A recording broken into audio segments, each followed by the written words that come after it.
So let's go ahead and write your first TypeScript code. I have Visual Studio Code open and I'm gonna go here and you can see that I have this folder, which is TS tutorial. So that's the folder that I have open in Visual Studio Code. So you can click here to create a new file, or you can just click on this little icon here. And I'm gonna create this file called hello.ts. So the extension is TS because this is a TypeScript file. And then I'm gonna press enter. And in here, what I'm going to do is just type in console.log, and then I'm going to put open and close parentheses. And in here, I'm going to say hello world. And then I'm going to end with semicolon. Then I'm going to collapse the Explorer, so we only have to see this file right here. And then if you look to the top right corner, I have this little play button here, and I'm just going to go ahead and click it. And you can see I have hello world. So this is a TypeScript file and this is TypeScript code. But if you look at it, you might be thinking, well, this looks exactly like JavaScript. Well, actually, it is JavaScript. In JavaScript, you would exactly have the same thing. But the only difference is this is the TypeScript file. So therefore, you can say this code is TypeScript code. So in the next lecture, I'm going to go over some of the configuration and have you install TypeScript on your computer. And then I'm going to show you how you can make your Visual Studio Code if you don't have it already. I'll show you where to download it, and I'm going to show you how to configure it so that you can run your TS files or your TS code or TypeScript code inside of the VS Code IDE itself so that you don't have to go use the browser. And this is the setup that we're going to use throughout the course so that we can see everything in one window. So we're going to write our code on the left, and then we're going to run our code and see the output on the right. The first thing you're going to need to have installed on your computer for this course is going to be Node.js. So if you navigate to nodejs.org, you should be taken to this page. You can download either version that you see here. It shouldn't be any problem for what we're trying to do. So you can either download the latest version that you see here, or you can download the one that's recommended for most users. So depending on when you're watching this video, these versions might be different, but you can install either one of them. It doesn't really make a difference. And we're not going to be doing anything with Node.js per se, but we need access to the NPM, which is the Node Package Manager, because we need to install all the software that we need. So make sure you have Node.js installed on your computer. And in the next lecture, I'm going to show you how to download and install TypeScript on your computer. Like I mentioned before, we're going to be using Visual Studio Code throughout the course. So you'll need to have this IDE installed on your computer. You don't have to have Visual Studio Code, but if you want to have the same setup as me and follow up with everything that I'm doing, then I would recommend that you use Visual Studio Code instead of another IDE. But if you're comfortable with whatever IDE you're already using and you know that you'll be fine with it, then that's fine. But for this course, we're going to be using Visual Studio Code. So if you navigate to code.visualstudio.com, you should be taken to this page, and all you have to do is to click on this drop down and you can install it for your operating system. As you can see here, it's cross-platform, so you can install it for Mac, Windows, and Linux. So go ahead and navigate to this website and install the version for your operating system, and the download should be pretty straightforward, and the install as well. So you can just go ahead and accept everything, accept the license, and then go through the prompts, and then everything should be done. So make sure you have Visual Studio Code installed, and I'll see you guys in the next one. So I'm back in Visual Studio Code, and at this point, you should have Visual Studio Code installed if you didn't have it already, and you should also have npm installed. So once you have these two, we're gonna go and click on terminal and then click on new terminal so that we can open a new terminal. And I'm gonna make this a little bit bigger so you guys can see it. And then I'm gonna zoom in a little bit. And what I wanna do is to run npm. So that's Node Package Manager install. And you can also do I for install. So I'm gonna do the shortcut, which is I. And we want to install TypeScript globally, so I'm going to put -G to install it everywhere on the computer, or to install it in a way that I can run TypeScript command no matter where I am on my computer. And then we're going to type TypeScript. So that's going to go ahead and install TypeScript on my computer. I already have it. I'm just going to go ahead and run it, but I already have it installed. So I'm going to go ahead and run it. And you can see that it updated some packages for me, but I already have it installed. So your output should look a little bit different, but you should also have it installed. So now what I can do is, if I can do TSC, so that's calling the TypeScript compiler, and then I'm going to do -version and press enter. And you can see that I have version 4.3.5. So that's my TypeScript version, and that's how I know that I have TypeScript installed. So go ahead and follow those steps and have TypeScript installed. All you have to do is to run npm install -G for global and then TypeScript, and make sure you don't get any errors in your output. And then after that, you can type in TSC for TypeScript Compiler -version, and that should give you the version of TypeScript that you have installed on your computer. So we're almost ready. In the next video, I'm going to show you how to set up VS Code so that we can run TypeScript code and Visual Studio Code. So I'm back in Visual Studio Code and I still had the terminal open. I just typed in CLS so that I could clear the screen. And I'm going to see if I can make this a little bit bigger. I want to install another piece of software. And this is something we need so that we can run the TypeScript files. We're going to use npm again. So I'm going to do npm install. And I'm also going to install this globally. So I'm going to do -g, and this is called TS node. And it's a package which allows the user to run TypeScript files directly without the need of pre-compilation using the TypeScript compiler. So we can run the TypeScript files directly through VS Code without having to compile it to JavaScript and then run the JavaScript version of that. So npm install -g, and then the name is TS node. Make sure you have this installed. I'm going to run it anyway, but I have it installed. So I'm going to run it. You can see it updated one package for me, but I have it installed already. So I'm going to type in CLS again to clear the screen. So now we're almost ready. We just need to install the plugin so that we can run files in VS Code. So you see that I have this. I'm going to go ahead and get rid of this terminal. So you see that I have this run button here. Maybe you don't have it if you don't have this plugin installed. So let's go to the extension. And the extension you need to install is called Code Runner. So if you search for Code Runner, so for instance, I would come in here and say Code Runner and make sure that I look for that one. So the one from 1hun. So make sure you install that. So you can see that I already have it installed. So I don't need to install it anymore. So you might have to restart. I'm not sure. I didn't have to restart myself, but you might have to close VS Code and open it again after you install it, but I'm not sure. So if you don't see the little play button up here, then maybe you need to, close it up and then restart it again. But that's the extension that we're going to need to be able to run these TypeScript files inside of VS Code. So make sure you have this installed. So now your VS Code should be almost ready. And the other thing is, let's go ahead and run this file again. Okay, so we have the same output, and I'm going to get rid of the panel. So another thing is, you see that I have my output on the right. That's because I want you to be able to see exactly what I'm doing. So yours should be at the bottom somewhere here if you didn't change it already. But to change it, you just have to right click in this area and you can see that I can move it to the bottom. So I can click on move to bottom and you can see I have the output at the bottom. So if yours is at the bottom and you would like to have it on the right, like myself, then you can just right click in this area and then you say move to right. The last configuration we need is in the settings. So if you go to view up here and then you click on command palette, and you search for open settings. So it should be the first one that comes up, the one that says JSON, and go ahead and click on that. And I'm gonna see if I can, well, actually, I'm just gonna minimize this a little bit.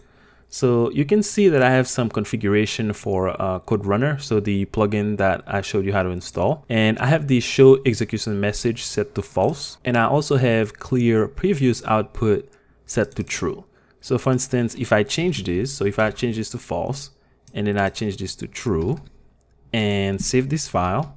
And now if I go back and I'm going to show you what's going to happen. If I run this again, you can see that we're getting some extra information, which can be useful in some situations. But in our situations, we don't want all this stuff. We only want the output of our program, which is the hello world right here. So if you don't want to see all these things, which should be the default for you, then go ahead and add this line, which is show execution message, and then set this to false. And the clear previous output. So if I go back again and run this again, you can see that it keeps the same output that we got before when we ran it the first time. So if you want to get a clean output every time you run your code, then you can go ahead and then add this configuration. So clear previous output, we're going to set this to true and then save the file. Now if we go back and then run the file again, you can see it's cleared, and then we only have this clean output. And another thing that you might have is the minimap. So if you look down here, you see that I have editor, minimap enable, and then that is set to false. So if I set this to true, and you can see here that I have this minimap here, which is very good for navigation when you need to scroll very fast, like up and down. But in my case, it's gonna take some space here. As you can see here, it's really small here, but you can still see it. it's gonna take some space and I don't want that. So I want to use this entire space for our code. So I'm gonna go ahead and set this back to false. All right, and save the file. So now you can see that the minimap is gone because we're not gonna be using that. So this is my settings, and I'll leave a link in the description if you wanna just copy and paste this.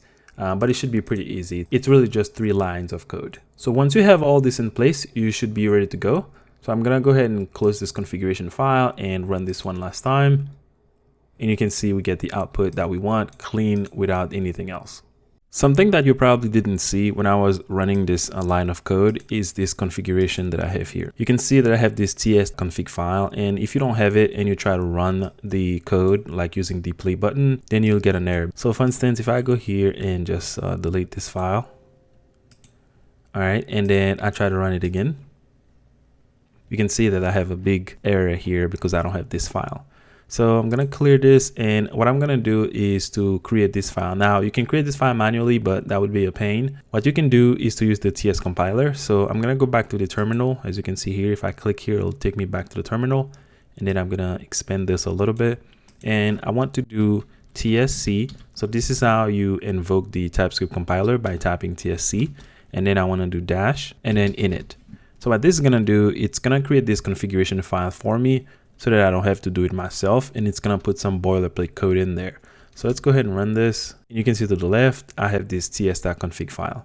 Now, there's nothing really particular about this file. It's a very important file, by the way, but we're not gonna worry about it at this point. So you can just create this file, you type in tsc-init, as you can see that I just did here, and then this file should be created, and then you can close this file. Like, you don't even have to go in there at this point. And then go ahead and run this. And you can see now you get the output. So make sure you do that, otherwise your code will not work. So the first thing I want to cover is comments. So I'm gonna go ahead and collapse this, and we have this line of code here, and you can see that when we run it, we have something in the output. To create a comment in TypeScript, you can do 2 forward slashes, and then let's say this is a comment. And now if I go ahead and run this, you can see we have the same output. So this is completely ignored when we run the file because it's a comment. And we can do another one. For instance, we can do a to do, we can say to do, and then we can say fix login bug or something. And if I go ahead and run it again, and you can see we have the same output, and these 2 lines have completely been ignored. So this is for 1-line comment, and you can also have multi-line comment. And to do this, I'm gonna go ahead and go down, and then I'm gonna do /2 asterisks, and you can see that it auto completes for me. And then I can go down on a new line, and then I can do this is a multi-line comment, and then I can press enter to go down again, and you can see that it put the little asterisk for me. And then I can keep going, go down again. So this is how you can have multi-line comments in TypeScript. So you put 2 forward slashes if you only want to have a 1-line comment, and you put the /2 asterisks, and then 1 asterisk for every line, and then you end it with asterisk /. And then you can have as many lines as you want inside of this /double-asterisk and then asterisk /. If I go ahead and run this, you can see that we still get the hello world, and all of these lines, they have completely been ignored, and it's almost like they're not even there. So this is it for comments. They're really useful, by the way, because sometimes you really have to comment your code. And as a developer, I remember a couple times where I really had to put comments in the code because the logic and the function was so complex, and we didn't want someone later to be so confused. Then we had to put a multi-line comment so that, you know, later if there's a developer that comes down the line, then they can look at it and understand what we're trying to do with this function. What I'm gonna do is rename this file. So let's go into the file, and I'm going to right click and then rename. I'm going to name it comments. So everything that we go over, I'm going to create a file, and then you can have it for a reference. So we just covered comments. So I'm going to name this file comments. The next thing we're going to look at is how to declare a variable. So I'm going to create a new file, and then I'm going to call it declare-variables.ts. And I'm going to close this and collapse this and give myself a little more room. So to define a variable in TypeScript, you do it the same way you do in JavaScript. So you use the let keyword. So for instance, let's say I'm defining a company. So I'm going to say let company and then set it equal to a value. In this case, I'm going to set it equal to a string, and then let's say Google. So this is how you define a variable, and it doesn't matter what type of variable you're defining. So for instance, if I want to define a Boolean is male, I can set it equal to true, and that will work just fine. I can also define a number, so I can do let me put some more space here. So say let lottery number, and let's say this is 77. So you can do it for numbers as well, and you can also do it for objects. So I can go down a little bit and I can say let person, set this equal to an object. So I'm going to put open and close curly braces, and let's say the person object has a name, so I'm going to say name, set it equal to a string, and I'm going to say junior, and then I'm going to give it a location. So location, then I'm going to say this is going to be another string, let's say Philadelphia. So you can also define any kind of variable with the let keyword, and that will work just fine. So if I go down and do console.log, and let's say I'm trying to log company, and I'm gonna do this for everything that defines, and let's say is male, and then we're gonna also log lottery number, and then lastly we're gonna log the object. So I'm gonna say person, and then I'm gonna go ahead and run the code. And you can see we have Google, true 77, and then we have our object printed here. And I can also access a property on the object. So for instance, if I want to just print out the name, I can do that. And you can see I can access the location or the name. So if I want to print out the name, I can just select the name, run it again. You can see we have the result here. So this is how you define variable. You use the let keyword. Another thing we have in TypeScript is constant. So we can go down and we can say, we're going to define a constant. And let's say this is pi, for example. So I can do pi and then set it equal to 3.14, just like that. Now the difference between using the let keyword and using the const keyword is that once you define a variable as a constant, then you can't reassign anything to it. So you can see down here, I'm defining this pi. And by the way, it doesn't have to be uppercase, but it's because it's pi. So that's why I put it uppercase, but I could do something like pi that would work as well, like lowercase pi. So if I try to go down and then say pi and then set it equal to something, then you're going to see that it's going to give me an error. It's going to say, hey, there's a constant. You can't reassign something to it, or you can't reassign anything to it. So that's the main difference between the let keyword and the const keyword. But you can use constant whenever you know that you're not going to reassign something. So for instance, I can say const, and then I can say city, and then I can set this equal to, let's say, New York.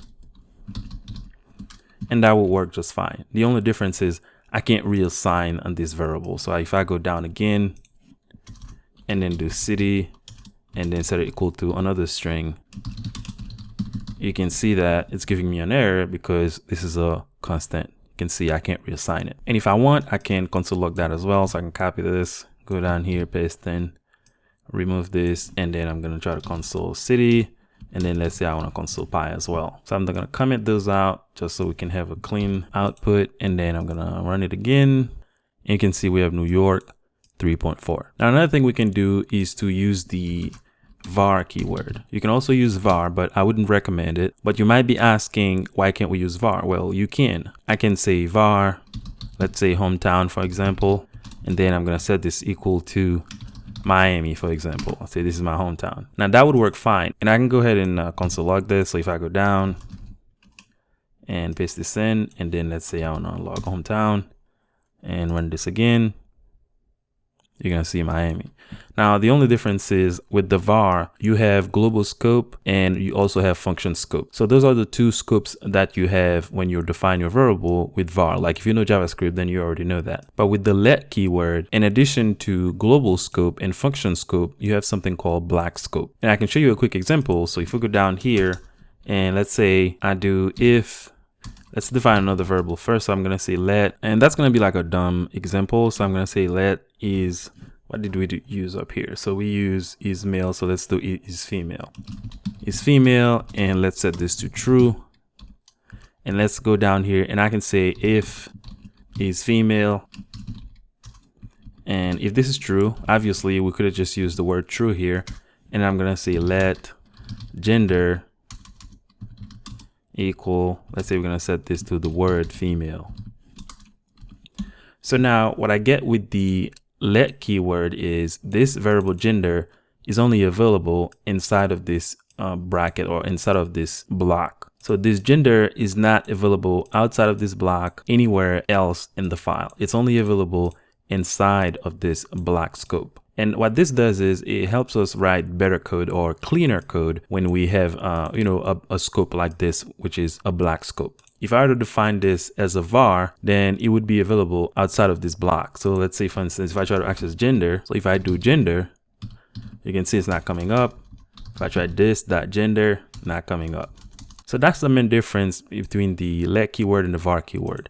In addition to function scope and global scope, you have block scope. So that's how you define variable in TypeScript. You can use the let keyword, and you can also use the const keyword.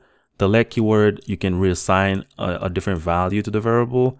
With the const keyword, you can't reassign the variable. That's going to give you an error. And for the var, just don't use var. Even in JavaScript, the var is not really used if you're using the latest versions of JavaScript. So in TypeScript, don't even think about this var keyword. Just use let or const when you need to define your variable. The next thing we're going to look at is the string type. So types are a big thing in TypeScript, and even the name of the language came from that word of type, because one of the main features that you get with TypeScript is that you can give your variables and your object or everything that you're using, you can give them a type. And you saw that earlier when I showed you this example with the declaration of variable. I didn't show you how to type those variables, but there's a thing in TypeScript that infers the type of the variable depending on what you assign to it. So for instance, if I hover over the company, you can see that it's telling me that this is a string. And if I hover over Ismail, it's telling me it's Boolean, a lottery number, and so on. So here we're going to look at string type. So when you want to give your variable a type or your object a type in TypeScript, you're going to define it. So I'm going to say my name, for example, and then I put a colon and then I pass in the type. And this is going to be string type because name is usually a string. And then I can declare it like this. So I just declare it. I don't assign anything to it. And since I declared it as a string, I can't assign anything else other than the string to it. So for instance, if I say my name and then I set it equal to, let's say 99, that's going to give me an error. Because up here, I said, hey, the name is going to be of type string. So that means that I can't assign anything else other than the string to this variable. And you can see that it's telling me exactly that's what the problem is. However, if I change this to a string, then it works fine. And then I can put here my actual name. You can see it works fine. You can either do it like this. So you define the variable, you give it a type, and then somewhere down in the code, then you assign something to it. And you can also do this. So I can come here and I can say equal. I can pass in my name here. Again, that works just fine. I like to explicitly put the type in so that I make sure that this is a string, but that is just my style. But I've seen a lot of people just leave out this part because TypeScript is going to infer that this is a string anyway, because you're assigning a string to it. And you can also use double quote. So I can say my name and then set it equal to, I use double quote, and I can pass in my name here as well. That works just fine. You can use single quote or double quotes. And you can also use backtick. So I can go down and then I can say let, I'm going to define a new variable, and I can say it's something like car brand, and then set it equal to, I use backtick this time, and then I can say Acura. And you can see that works just fine. And if I put my cursor over here, you can see that it says this is a type string. So it infers, even though I'm using backtick, it infers that this is a string. And I could do this if I wanted. I could just say this is going to be of type string, and you can see that it works just fine. So typing your variable is very important. So I can give you a quick example. So I'm going to go up here, and then let's say I'm going to define a function, and we're going to look at function later, but I just want to give you an example. Let's say hello, for example, and then we're going to say this is going to take a name, and we want that name to be of type string. So we're typing the variable inside of the function, and we can even type the whole function. Those are things that we're going to look at later, but I just want to give you a quick example. So we're going to say this function is not going to return anything. So the return type is going to be void. And then here I can say console.log. I can use backtick. So I'm going to say hello and then do template string. So I'm going to do $, open and close curly braces. And then here I can pass in the name just like that. And then I can go down, and then I can call the function, so say hello, and then I can pass it my name, and that should work just fine. Now, if I go ahead and run this file, you can see it says hello junior. But if I didn't have this type here, for instance, TypeScript is going to assume that this is a type any. So if I put my mouse over here, and it's giving me a warning that, I don't have a type for this. And this is something you can change in the configuration if you just pass in something here and you don't want it to complain like that. Or you can just say, all right, this is going to be of type any. But by default, if you don't define the type of your variable, then it's going to assume it's type any. I can come down here and change this to a number, and it's not going to complain. and I can just run this, you're gonna see it's gonna print out just fine, hello 55. But in your code, you probably don't want something like this. You want your function to take a name, and that's going to be a string. So you specify that it's going to be a string. And then here, you're going to get an error at compilation because you're not passing a string here. But if I pass in a string, even though it's a number, but it's a string because it's in single quotes, then that works just fine. And I can go ahead and run the function. You can see it works just fine. So I'm going to delete this function for now because I don't want to confuse you. But you can already see where this is going. But when you're defining a variable of type string, you can put the let keyword to define the variable, and then you put a colon, and then you put the type, which in this case, we're looking at string. And you can put single quote, you can put double quote, and you can put backtick. And backtick is also very useful because you can do template literal with it. You can include actual variable inside of the string itself, which I use a lot when I'm coding. So this is how you type something as a string in TypeScript.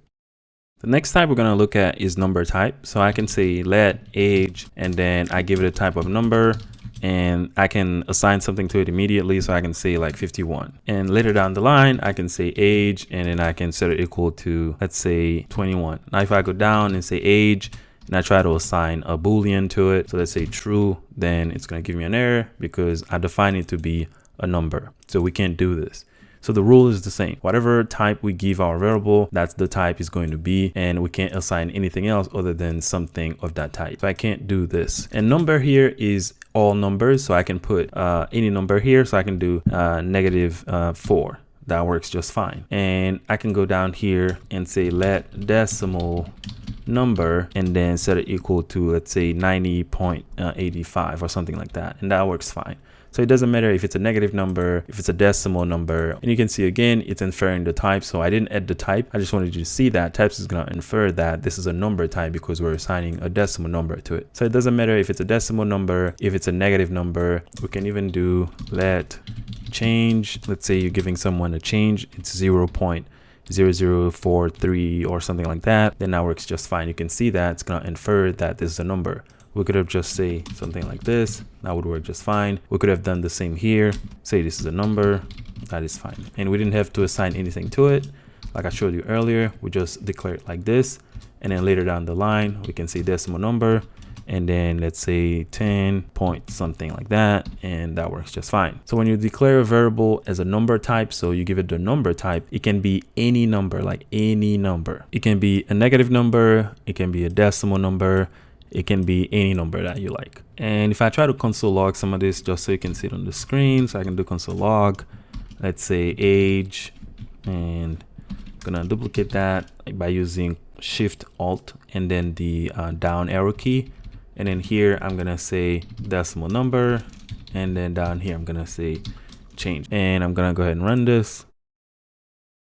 And you can see that we have all of our numbers. And if you want for a positive number, let's say, for example, this change right here, let's say this is a positive number, I can put a plus sign in front of it, and that doesn't change anything because without the sign, it's already considered a positive number. So if I run this, you see that we get the same output. We only have the negative number here because when we don't have anything, by default, it's positive.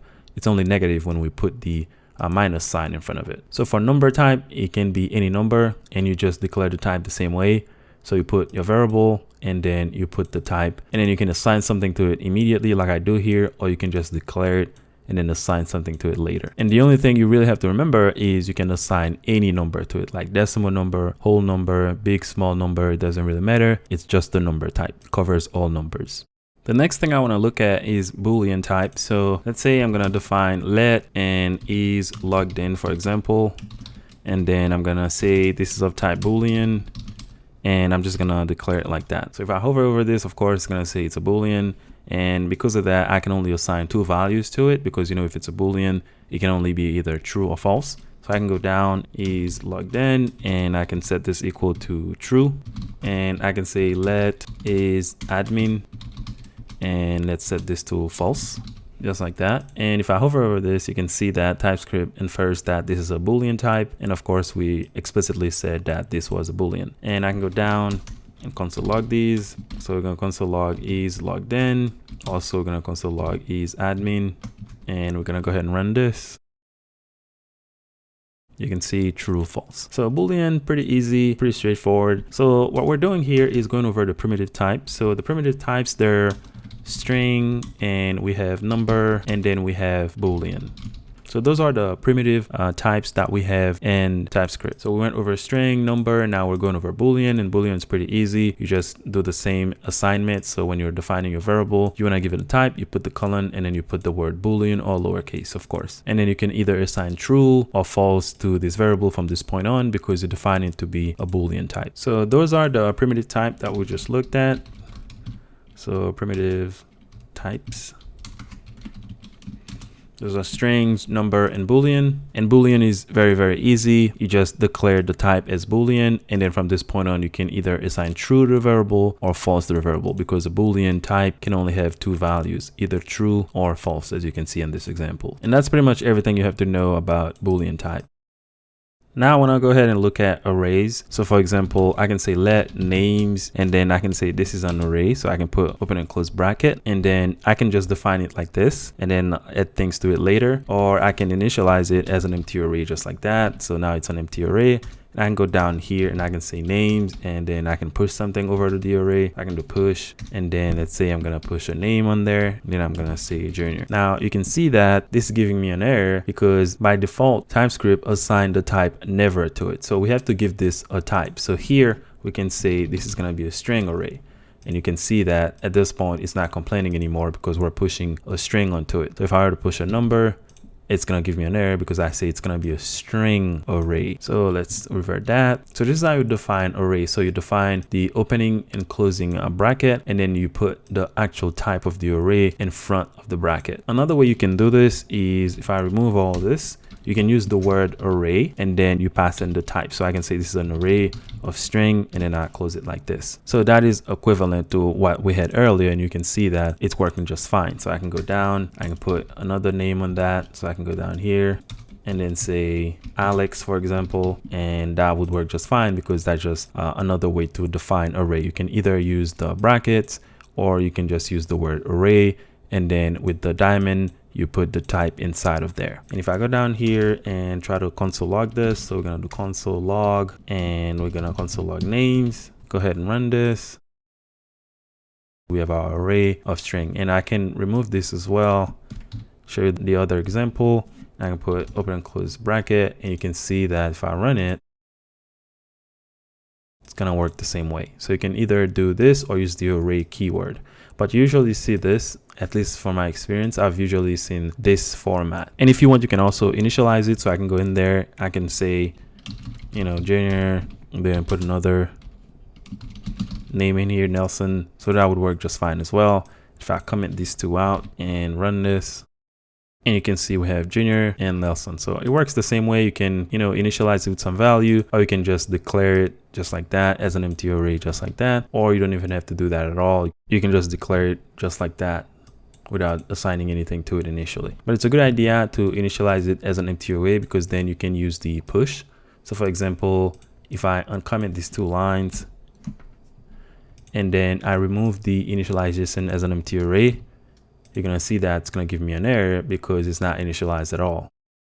You can see the error right here. So it's a good idea to initialize it as an empty array, and then you can push values to it later so that you don't get an error when you try to do that. And you can do the same thing with all the different types. So if I go down here and I say let, and let's say numbers, and then I'm gonna give this a type of number array. So I'm gonna do number, open and close bracket, and then I'm gonna initialize it as an empty array. And then I can go down here, I can say numbers dot push, and then I can pass in a number in here, and I can do another one. Let's say I'm passing in 8 this time, and then I can console log it. So I'm gonna copy this line, go down here, paste, and I want to console log numbers, and then run. You can see we have our numbers here. So the same rule applies. If I try to pass in a string in here, of course it's gonna give me an error. And you can do the same for a Boolean array. So I'm gonna scroll down a little bit, make sure I change this back, and I can go down, I can say let, and it's a Boolean array, and give it a type of Boolean, and that's an array, and then initialize it as an empty array.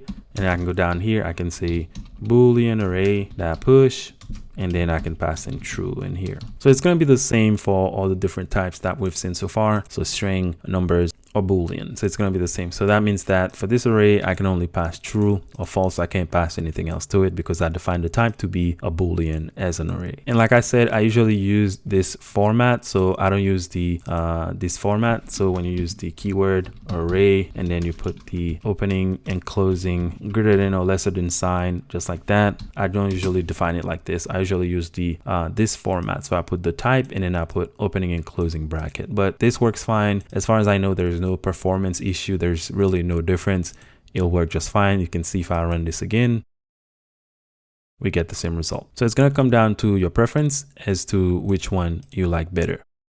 The next type I want to look at is the object type. So let's say I have a dog, right? So I'm defining a dog. I can't say this dog is just going to be a string. Well, you can, but I'm just saying I want the dog to be a more complex variable, right? So I want the dog to have, let's say, a name and an age, and I want to be able to capture this as a type, right? So that means that we have to define some kind of object, because I can't just say name or number like that. That's not going to work for what we're trying to accomplish. So I can come here. So after I put the colon, I can define an object as my type. So I can put the opening and closing curly braces, and then I can say this dog is going to have a name and that's going to be of type string, and they're also going to have an age and that's going to be of type number.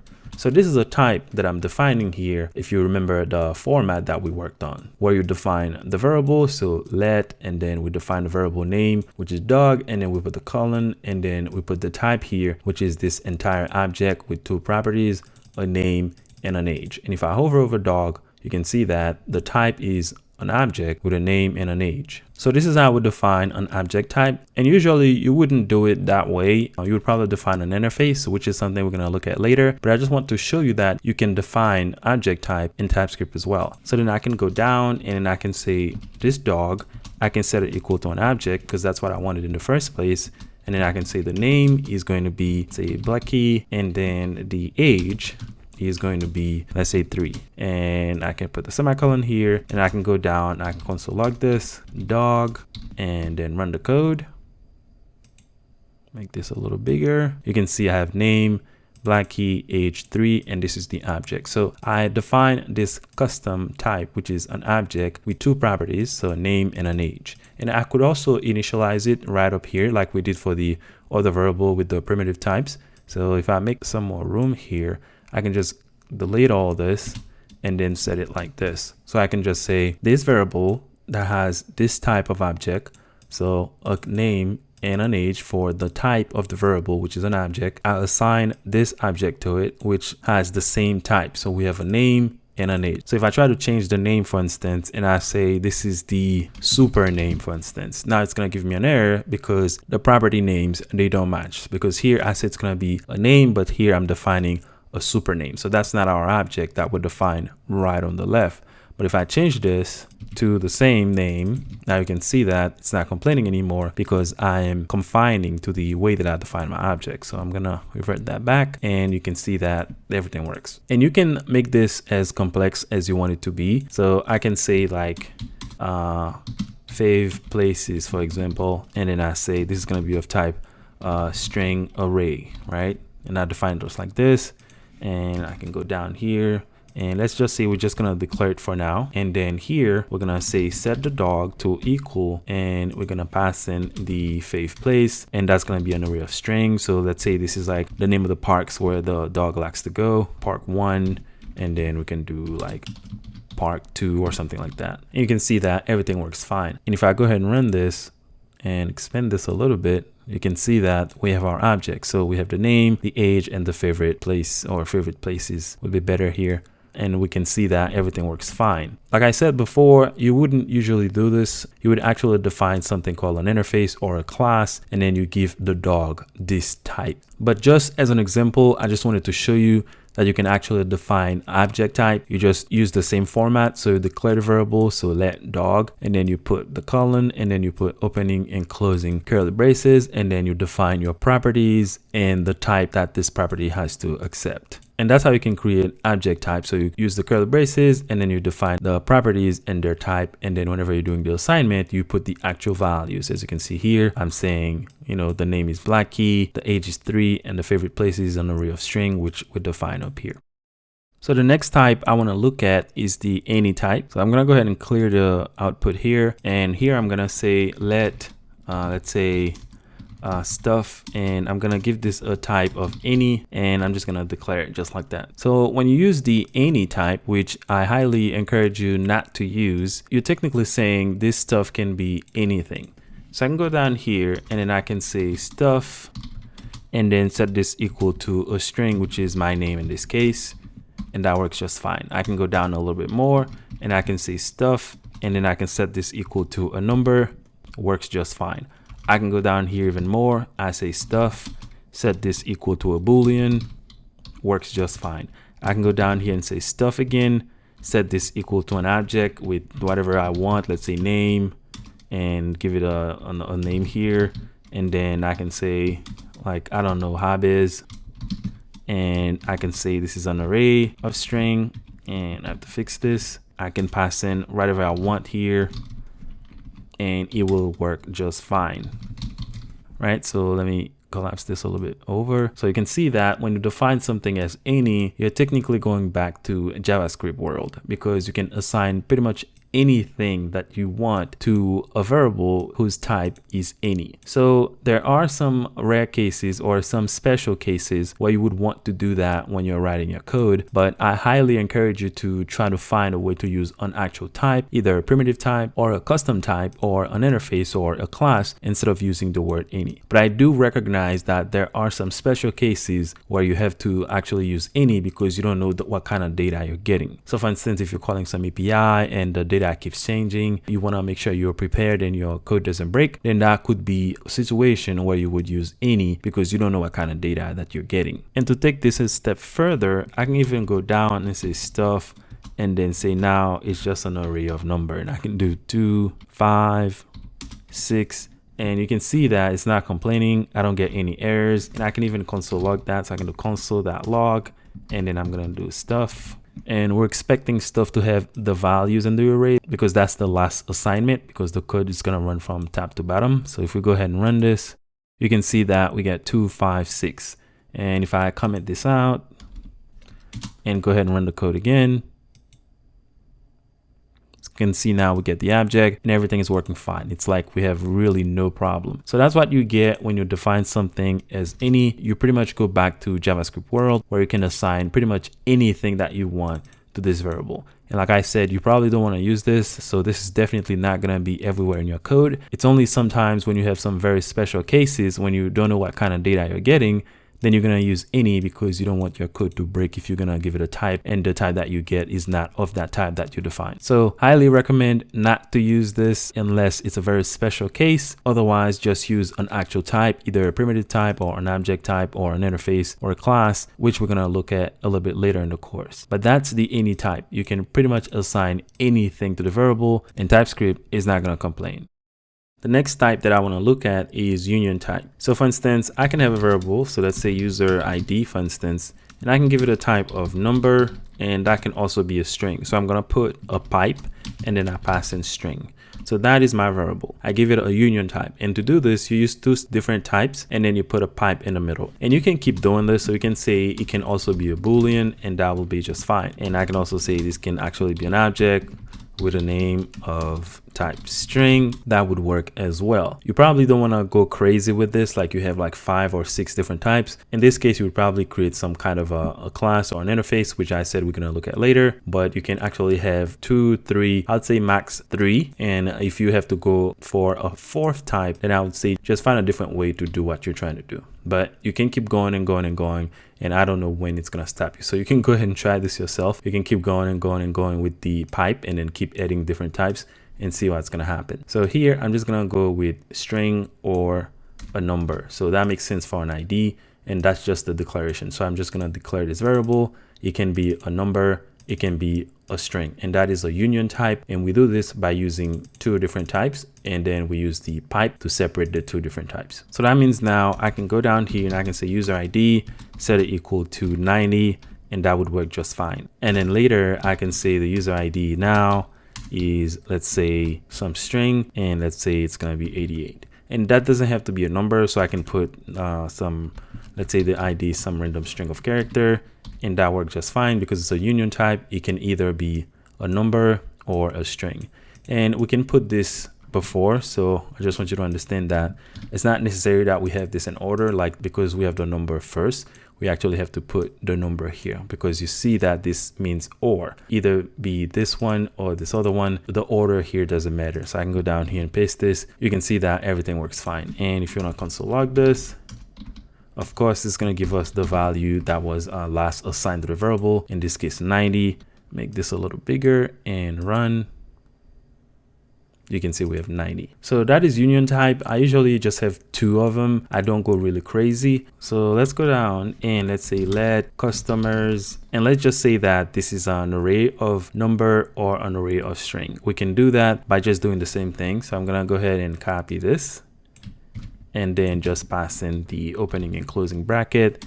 And let's say we're going to initialize this with an empty array. Now, when you do it like this, only this is going to be assigned to the type of the variable. So when I define it like this, if I go down and do customer and try to push a number onto that, and let's say I push 88, you're going to see that it's giving me an error. So what you have to do in situations like this, for instance, when you have an array, is to use opening and closing parentheses. So you're going to do something like this, so that you enclose the type like this, and then you put your bracket. So make sure you remember to use these opening and closing parentheses so that you can define your array type. Otherwise, it's gonna assume that this last piece that's the closest to the opening and closing bracket is the actual type, and that's why we were getting this error earlier. So make sure you remember to do that, to add the parentheses before you put your opening and closing bracket. So now I can duplicate this line, and then instead of 88, I can pass in a name here. I can say my name, for example, and you can see that it doesn't complain. And if we try to log this out, so I'm going to copy this line, paste it down, copy customers and paste it in here, and then run this. You can see now we have an array with a number and a string inside of it. So union types, they're very handy. I use them all the time. So I usually don't go above 2 or 3 different types max if I'm trying to solve a problem. Usually 2, I would say. If you have to do like 3, 4, 5 different types for a union type, then I would probably try to find a different approach to solve the problem that I'm trying to solve. But union type, very handy. You use 2 different types and then you separate them with a pipe.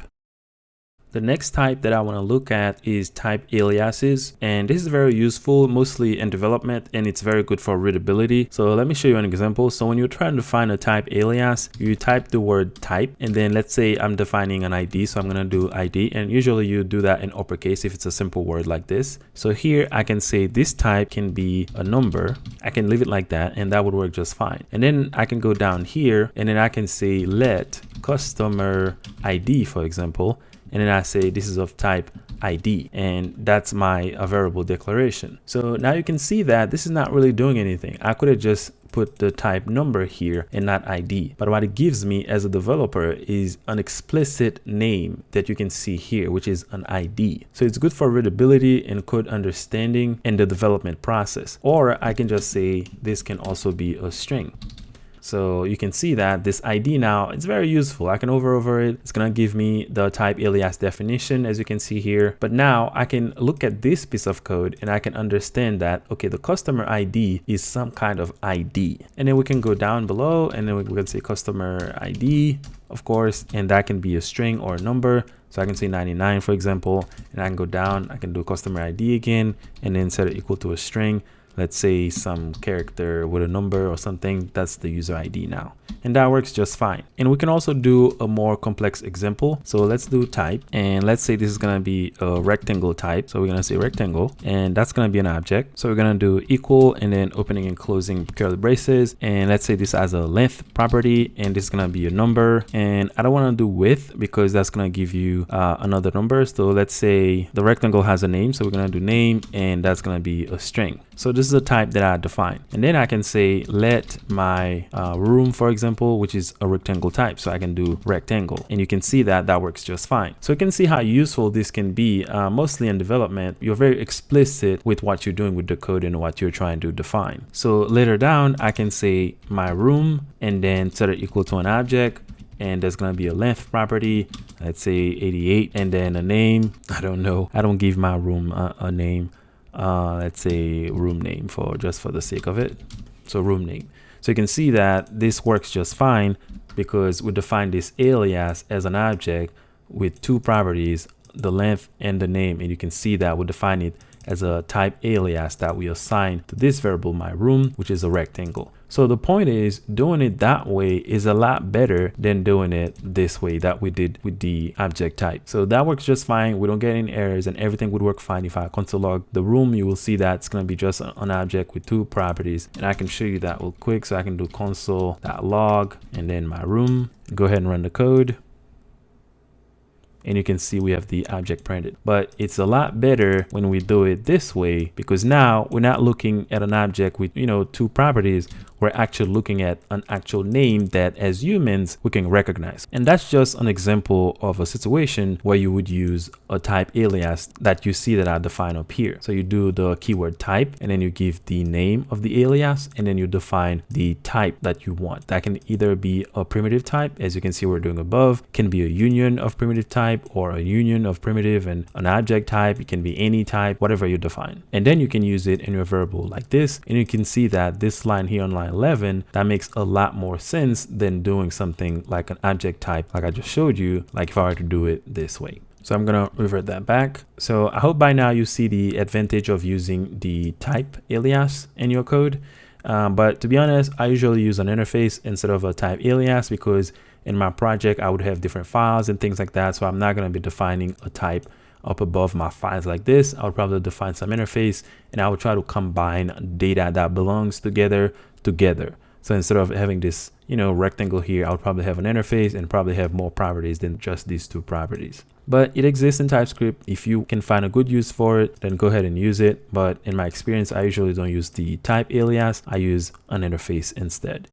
Now I want to take a look at tuples. So tuples, they're like arrays, but the only difference is they're a fixed size array. So you have an array and it can only accept a certain amount of element. So for example, I can say I'm going to define country, right? So I'm going to say country, and then I'm going to say this is going to be a tuple. So I'm going to put opening and closing bracket, and then I want to have a name for the country, and that's going to be a string. And then I want to have an area, and that's going to be a number. So this is how I define my tuple, right? So you can see that I'm using the same array syntax, but in a slightly different way. So I can also initialize this up here, or I can go down and then I can say country. The country name is going to be USA, for example. And you can see that if I leave it like that, it's giving me an error.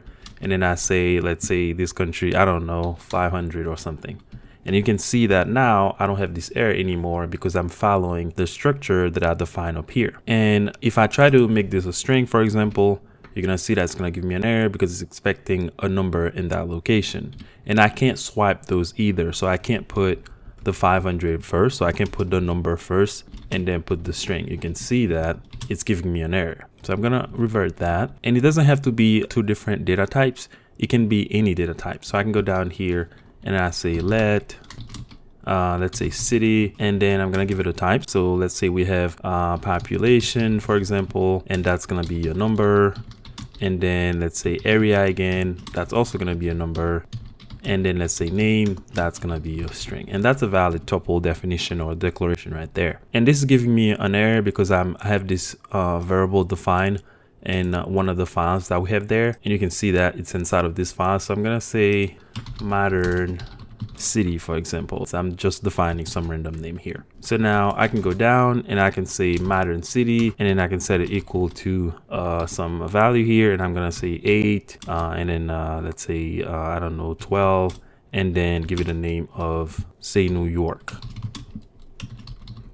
So this is just a dumb example. Obviously those numbers are nowhere near the actual numbers, but you can see that I can have different data types in there, but the only difference is I have a fixed number of elements of a certain type that I can only pass in this array right here. So I can go down here and then I can console log this, say, well, this is misspell, modern, change that up here as well, and change it up here as well. So let's go ahead and run this and click on run. You can see that we have the array printed out. So tuples are pretty much array, but of a fixed length. And as you can see here, for the modern city that I defined, I can only have 3 values added inside of the array at any given time. And again, you can't swap those either.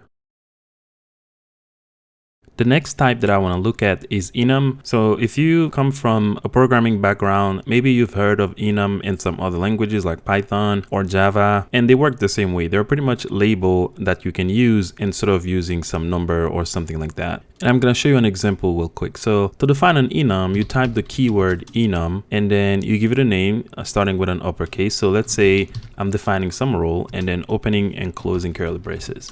And then in there, I can have something like, let's say role underscore user. And then I can have role underscore admin, for example. And then I can have role, let's say sysadmin. So now I can go down, let's say I'm defining a user. So I can see let user, and then I'm going to give it a type. So I'm going to put colon, and then I'm going to put opening and closing curly braces. And let's say the user is going to have a name that's going to be a string. And the user is going to have a role that's going to be of type role. So I can just do that. So now I can go down and say the user now is going to equal an object because it's an object.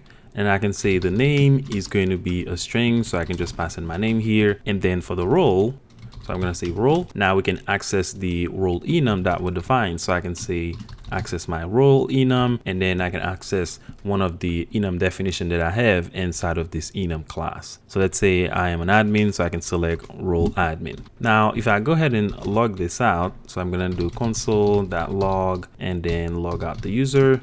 What's going to happen is we're going to have an object. The name is going to be junior and the role is not going to be role admin. That's because by default, when you define an enum like this in TypeScript, there is an index that is assigned to each of your enum. And by default, it's going to give the first one the index of 0 and then the next one index of 1 and so on and so forth. So if I go down and run this, you should see junior and then 1. You can see it here. And that can be very useful if you have an application and then you say, you know, role 1 is going to be role admin, role 0 is going to be role user, and then role 2 is going to be role sysadmin. So instead of using numbers, you're using actual names that, you know, as developer, as humans, we can actually read and understand. And another thing you can do is you can change the index. So for instance, I can go to the first one and I can give it an index of 5. So because I do that, then the next one is going to have an index of 6.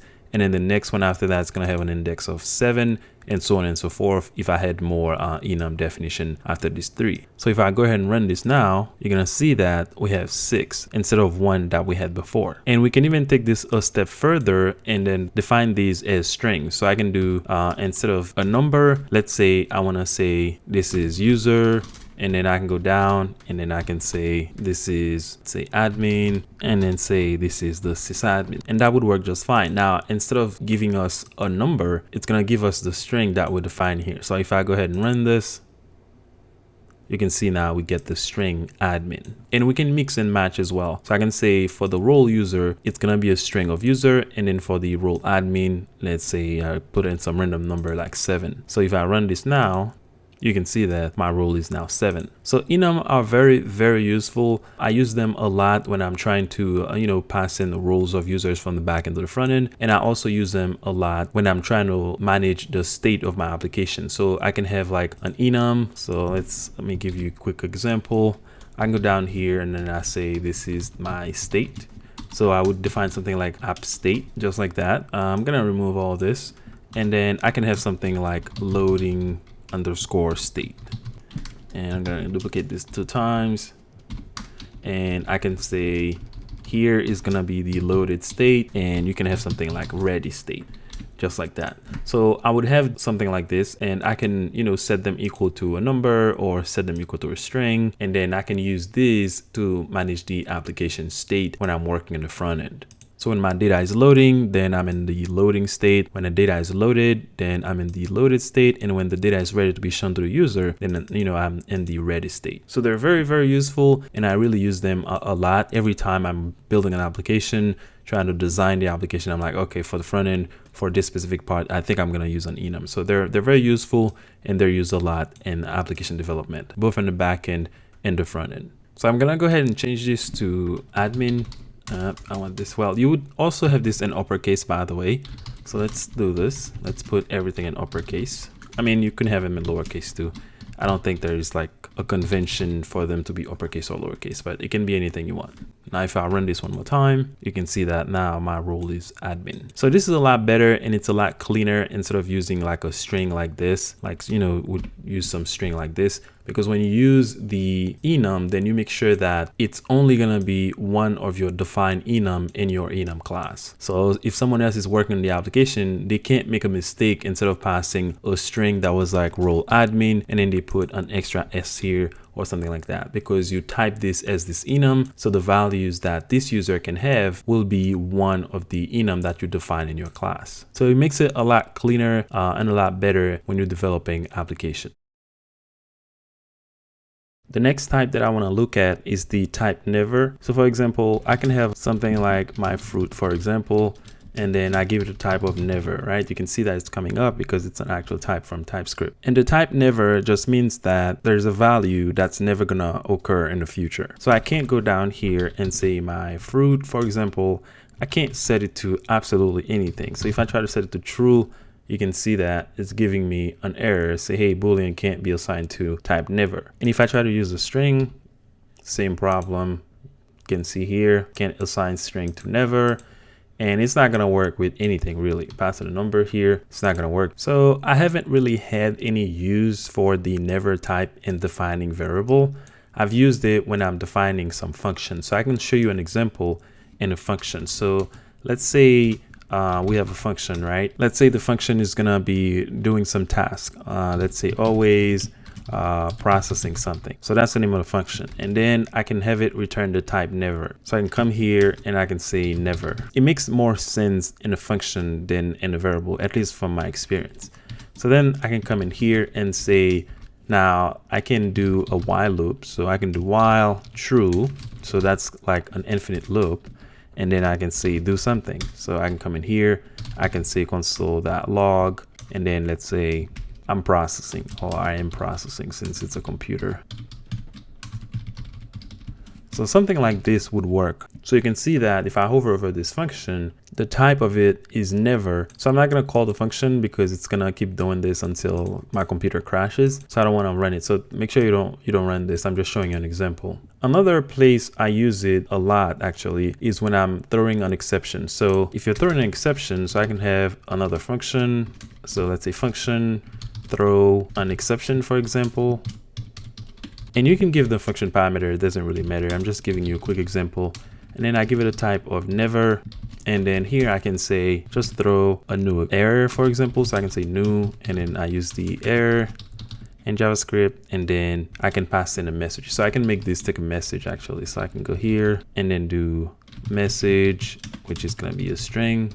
And then we can, throw the message there. So something like this would work. And you can see that it makes sense because there's never going to be a value that's going to be produced from this function. That's why the type of never makes sense in this situation, because it's just going to throw an error. It's never going to return a value, which is the same case for this, because it's going to be stuck in this while loop and it's never going to return anything ever forever. So you can see that it makes more sense when you use it in a function instead of using it in some variable like this. But you can use it, in variables or in any different types of variable that you're defining. You can define the type of never on any regular string or an object or anything like that. But in my experience, I haven't really used it in this way, like just define a variable like this. But in function, I've used it quite a lot. When I'm throwing exception, or that doesn't look like something that I would be doing, but you can do something like this in some situation. But mostly in throwing errors, then, the return type of the function is never, because the function is never going to return anything. And I can go down and then call the function. So I can say throw an exception, and then I pass it a message. So I can say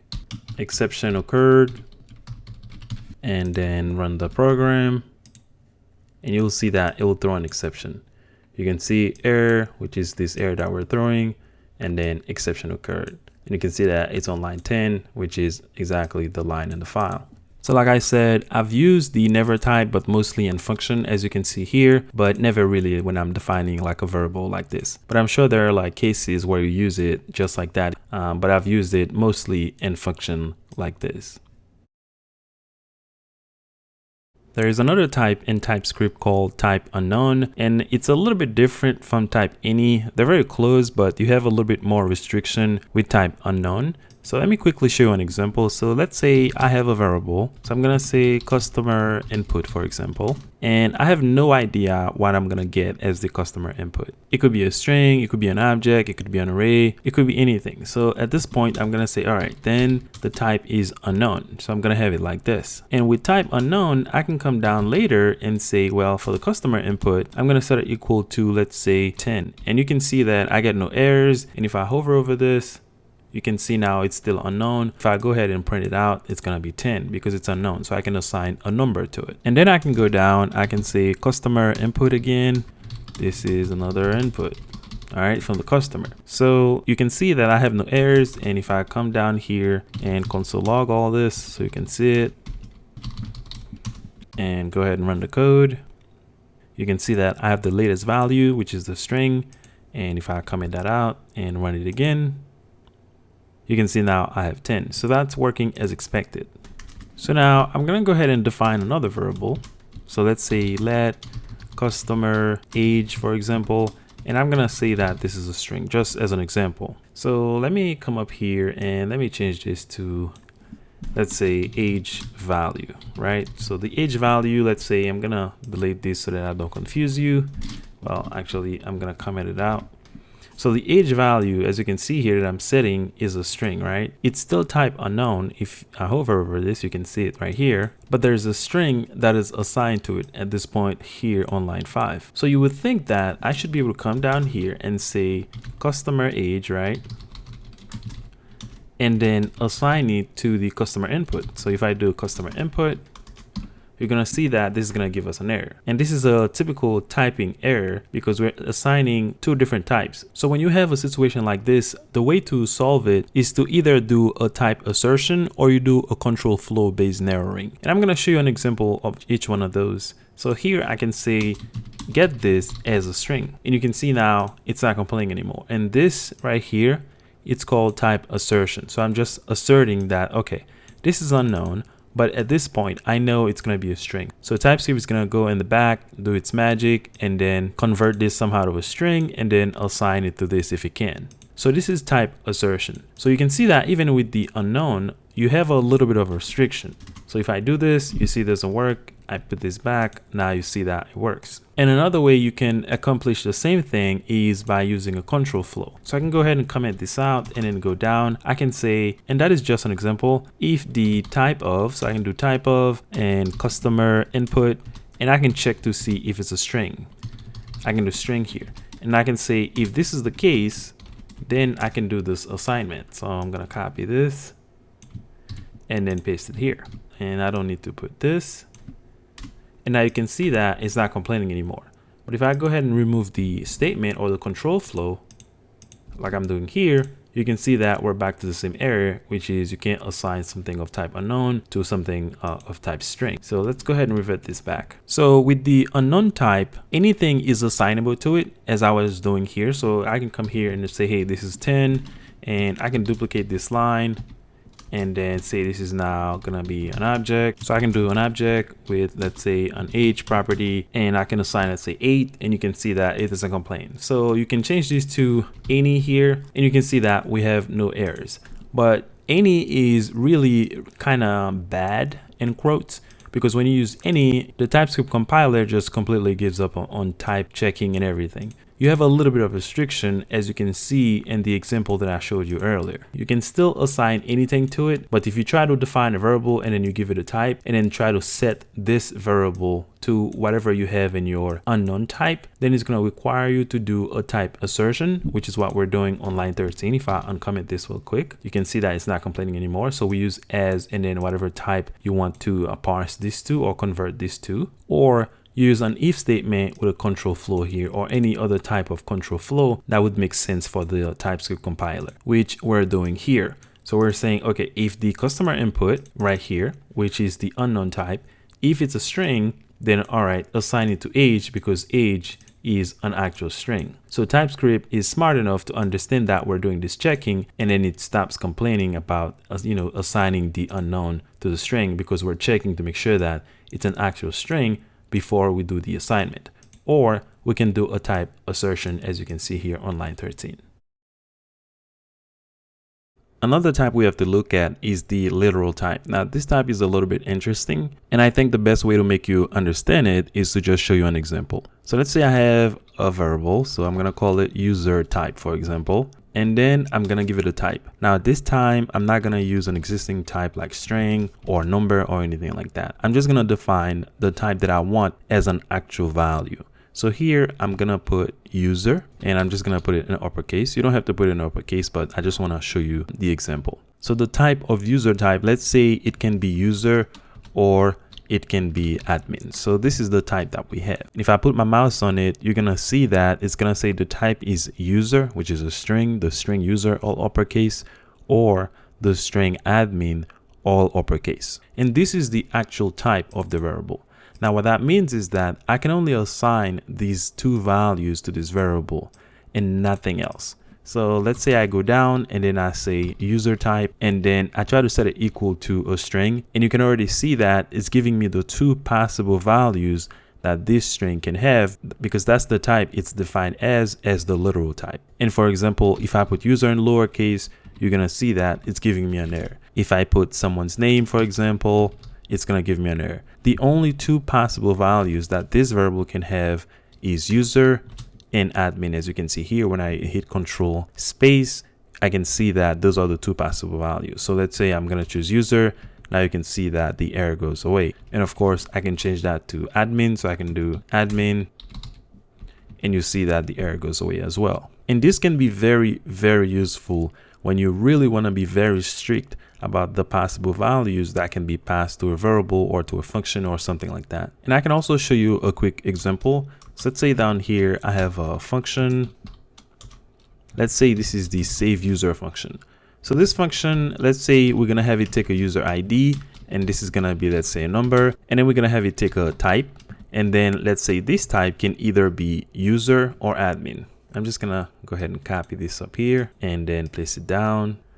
And let's say this function is returning void. So I'm going to put void and then open and close. And here I can have a condition. I can say if the type, and then I can check to see if it equals either user or admin, and then I can take a different logic. And you can see that once I put the quotations, it's giving me the two possible values that this can have. So let's say if it's user, then I'm going to do some logic here.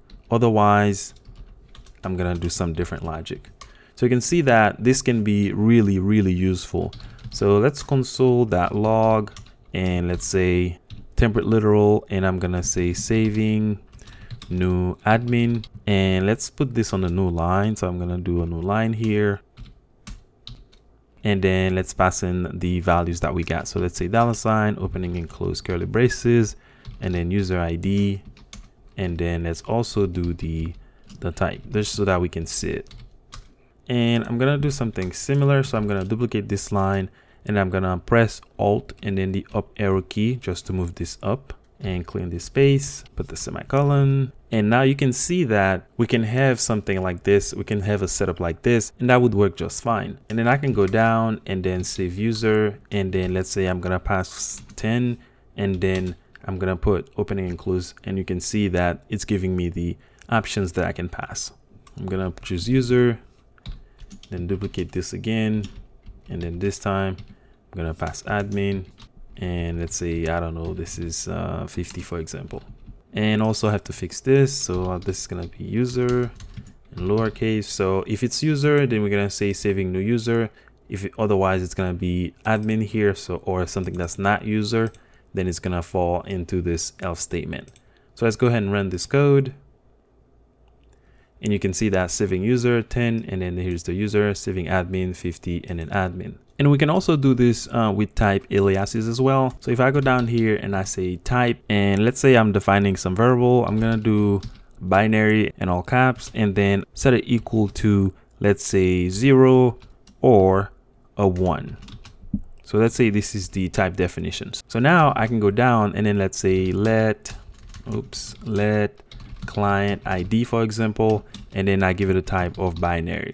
So now if I go down and then try to assign something to the client ID, you can see that I can only pass in 2 values. And I'm going to do control space. You can see that it's telling me that I can pass 0 or 1. And if I pass anything else, let's say I pass 3, for example, it's going to give me an error. I pass 5, another error. I pass 10, another error. I can only pass either 1, as you can see here, the error is gone, or I can pass in 0. So you can also do it with type aliases as well. So literal type is very, very useful. And it's really just defining the type in the form of a value. So you say this type or this kind of variable can only be assigned these values. And usually you see it with an or statement. Like you wouldn't say something like this, like this, because it has to make sense. So you wouldn't have something like this. Otherwise you could have just defined this as a user. So you'd have something like this, you know, with some or. You can have like 3 or 4 or 5, and then you can only assign those exact values to the variable whose type is the type that you define up here. So literal type, very, very useful. And I use them when I'm coding, and they're very, very extremely useful. Make your code really, really clean.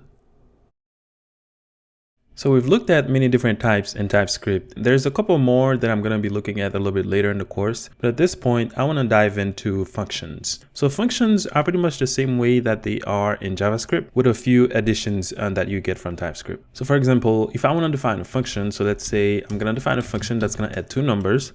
I'm going to say add, and I'm going to say A and B. So those are going to be numbers. And then I'm gonna just add them together. So we're gonna have the return statement here, and then I'm gonna say A plus B, and that's our function. And you can already see that I'm getting an error from TypeScript because the parameters in the function, they have type any. So what we need to do is to pass in the type of the parameters. So for example, I'm gonna say this is gonna be a number, and the B is also going to be a number. So I'm gonna say number. And just to test this, so if we do console.log, and then we pass in add, and let's say we pass in 5 and then 9, and then we're gonna go ahead and run that. You can see that we get 14. So functions are pretty much the same way that they are in JavaScript, with a few features that are added by TypeScript, such as type. And also functions now have return type. So for example, if I hover over the add, you can see that the return type is a number. So TypeScript was able to infer that by looking at what I'm returning here. So for example, if I'm returning like a simple string here, for example, now if I put my mouse over it, you can see that it infers that this function returns a string. And you can also explicitly say what the function is returning. For example, I can say this function is going to return a number. So now if I try to return a string, for example, then it's going to give me an error because the types don't match, because this function is now returning a number, but at the bottom at the return statement, I'm returning a string. And you can also define arrow functions. So let's say I'm going to define multiply, and let's say we're going to accept 2 parameters. So I'm going to say A, which is also going to be a number, and then B, also going to be a number. And let's say this is going to be A multiplied by B. So you can have a statement like this as well. And if we try to log this out, and let's just call multiply and go ahead and run this, you can see that we get the 45 at the bottom.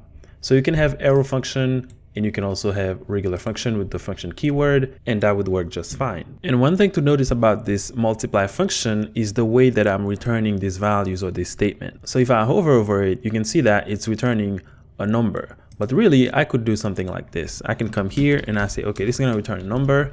And then instead of doing this, which is a more elegant way you can do this when you have only one statement, I can do open and close curly braces, and then I can say return and then pass it in here. So this is really the long version of what we just did, but just so you get the picture, I just wanted to, give you the long version of this so that you can understand what this is doing. So if I hover on it again, you can see that it's still returning a number, and now it looks more like a regular function that you know. But when you have it this way, It's just a little bit more elegant when you have it just like that. But you can only do that when you have a statement like this. If you're going to have multiple lines inside of the function, then you can't really use this notation. If it's going to be one line or one statement that you can have on one line, then you can just have it like this and it would work just fine. And if you want to explicitly specify the type, then you can come here and you just say, okay, this is going to return a number, and that works just fine. Another thing you can do with function is you can give them default parameters or optional parameters. So let's say, for example, I have a function and let's call it format name, for example, right? And we're going to take a first name and that's going to be a string, and then the last name, and that's also going to be a string. And let me make some more room. So this is going to return a string. So I'm going to say string, open and close curly braces, and close this a little more. So we have this function that we call format name. It takes a first name and it also takes a last name and it returns a string. So it's going to format the name and then return it. So we can say something like return, and then we can do first name and then a space and then last name. So we can format the name like this and then we return it as a string. Now, if I want to call this function, so let's say format name, I have to give it both parameters. So I have to say, okay, so this is the first name and then this is the last name. So let's say, for example, Smith, right? So we're going to call the function like this. And let's also go ahead and console log that as well, so we can see something in the console. And I'm going to go ahead and run it now. You can see that we have the name, right? So the name is returned from the function. But another thing we can do is we can make this last name, for example, optional. And the way we do this is just passing a question mark after the name. So we're going to put the name, and then before we put the type, we put a question mark. And that makes this parameter optional, which means I don't have to pass this parameter and TypeScript is not going to complain. So now if I remove the last name, for example, so if I remove Smith, you can see that the function is not complaining. Everything still works. And I can go ahead and run it again. Then we get undefined for the last name because we didn't pass the last name. So this is optional parameter. And of course, you would probably have a logic inside of this function where you check to see if you get this parameter. If you didn't, then you can format the name a different name so that you don't have anything like undefined in your return statement like this. But I'm just showing you an example. So another thing we can do is we can have default parameters. So we can come down here and let's say now we're gonna say, well, let's name this 2, right? So format name 2, and I see that this is going off the screen, so I'm gonna remove the return statement because TypeScript is gonna infer it anyway. So you can see that TypeScript is inferring that this is returning a string. So what we can do here is instead of making this optional, we can actually give it a default. So we can set it to some string, for example. So we can say unknown, right? So let's say we're going to say the last name is unknown if they didn't pass the last name. Now I'm going to go ahead and call this function down there. So if I call this function with just junior, and this is supposed to be format name 2. So we're going to console log whatever this is going to return. So what it's going to return is it's going to pass in the first name because it gets the first name because we passed in the first name. And then for the last name, it's going to see that we didn't pass a last name or the second parameter. So it's going to use this default, which is unknown, right? So it's going to be unknown. So let's go ahead and run this. And you can see that we have junior unknown. But if we actually pass in a last name, right? So let's say Smith and then run it again, you're going to see that it replaces the unknown with the actual parameter that we pass. Now, one thing you have to know about this is that your default parameter, it has to come last. It cannot come before any other parameter in the list of parameters in the function. So you can't put it in the beginning here. So if I try to do that, I can show you an example. If I set this equal to some string,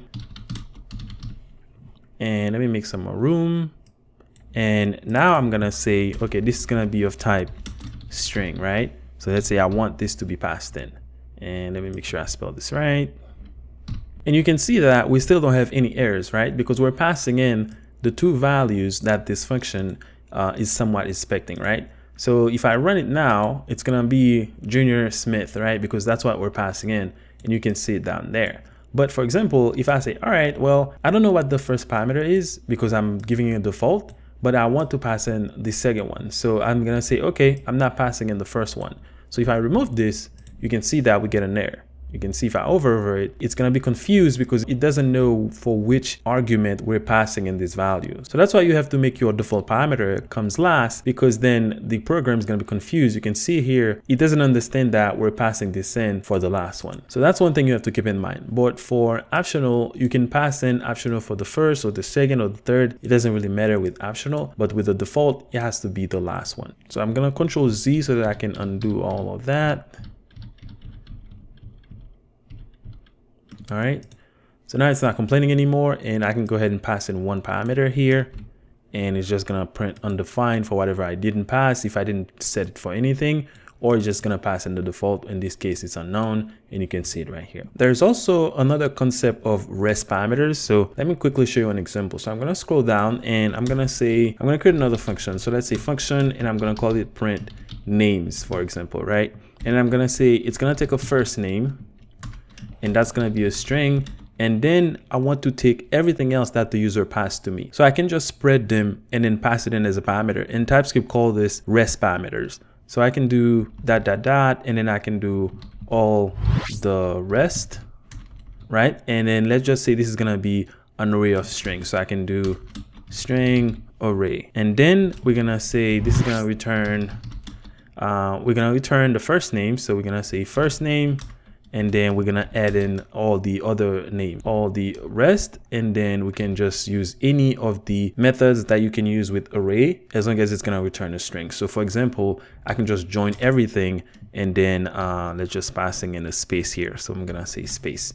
So we're gonna take everything else, we then space them out, and then we're gonna return them as a long string. So now what I can do is I can go down there, and then I can say console.log.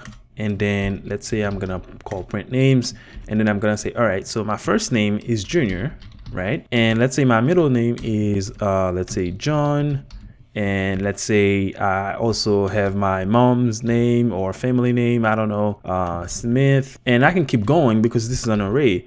So I can say, I don't know, Joseph, right? And all of this I'm passing in to the same function, because this takes an array for all the rest of the parameters, which is why this is called rest parameters. And I can keep going and going and going. So now if I go ahead and run this and move this over here, you can see that now we have Junior, John, Smith, Joseph. So it takes everything else, join them by a space. And we can also put a space in between these two. So to do this, I can just come here and then add another plus sign here, and then add another space in here. So this is going to be the first name, space, and then all the rest, which we're joining, and then we're passing in a space in between each element in this array. And I can keep adding, I can add one more here. So I can say Raymond, right? And that will work as well. So make sure you guys can see all of this. Okay, so we're calling the same function, and we're passing in a number of parameters to it, and we can keep going. So let's go ahead and run it again. And you can see that we get this long string printed out, and we have absolutely no problem. So this is called rest parameters. One last thing I want to teach you about function is function overloading. Now, if you're coming from a Java background, you're probably familiar with this term already because it's used in Java. So function overloading in Java, at least, is having a function with the same name in the same file, but then the parameters are different. And we have something similar in TypeScript. So say I have a function, and I'm gonna call it add values, right? So let's say it's gonna take two values. So val, and that's a number, and it's gonna take another one, val2. So let's call this val1, and val2 is also gonna be a number, and we want to say this is gonna return a number, right? So we're gonna define it like this, and then I can have another function, so a function, and I'm gonna call it add values again, and it's gonna take two values. So let's say val1, and this time this is gonna be a string, and it's also gonna take a val2, and this time it's gonna be another string, right? So we're gonna take two string, and this is actually gonna return a string. So we can have the functions defined like this. And then what we can do is we can say, all right, so for this function, add values, it's gonna take two parameters. So let's say A, and let's say I'm gonna give this a type of any, and then B, and give this a type of any. And what I can do is I can just say, this is gonna return A plus B. So I can do that. And you can see now I don't have any errors because I have an implementation for these two functions, and they're returning different things. So if I go down here, I say add values, and then I pass in 5, and then I pass in 8, for example. And let's make sure we can see this. So I'm gonna console log that and close, and go ahead and duplicate this line. And here I'm gonna pass in, let's say I'm gonna pass in a name, for example. So I'm gonna say Junior, and let's say Kevin, right? And this is supposed to be add values, not add. All right. So now you can see that I don't have any errors, and I'm calling two different functions and they're returning two different things. So if I go ahead and run this now, you're gonna see we got 13 for this addition, and then we got the concatenation here, as you can see here. And we can go ahead and fix this so that we can put a space in here. We can add the space inside of here. And if I go ahead and run it again, now we get a better output. So we have 13, and then we have Junior Kevin. So you can see that we can have function overloading in TypeScript as well. So you can have different functions with the same name, but different parameter types and return types. Now let's go ahead and take a look at classes in TypeScript. So whenever you need to create a class in TypeScript, and hopefully you understand the concept of class in object-oriented programming. So whenever you're describing a class, you start with the keyword class, and then you name your class. So for example, I can have a class named person. And then inside of this class, let's say this person is gonna have a first name, for example. So I'm gonna say first name, and then give it a type of string, right? They're also gonna have an age, and this is gonna be a number, and that's where I'm gonna capture their age. Now, what we need to do is to describe a constructor. So I can say constructor, and let's say this is gonna take a first name, and that's gonna be a string, and a age, and that's also gonna be a number. And we need to assign those values to the properties that we have on the class. So I can say this to refer to the first name and the last name. So I'm referring to the class itself by using the this keyword. And I say for whatever first name that I have for the class, set it equal to the value that I get in the constructor. And then I can just do that as well for the age. So I can say this to refer to the class itself and access the age, and then set it equal to the age that I get in the constructor. And I didn't really have to name these the same name. So I could have like name, for example, and I can have something, right? So let's say something. So they don't have to match. And I can paste those in here. Well, something is the age, and the name is gonna go in here. Okay, so oops, and let's paste this here. So I just want to show you that they don't have to have the same name, because when we call this constructor is when we're going to create an instance of this class. And when you do this, you have to pass in two values to that instance. One is going to be a string. The second one is going to be a number. And I'm just going to take these two values that you pass in the instance, because when you create the instance, you're going to call the constructor.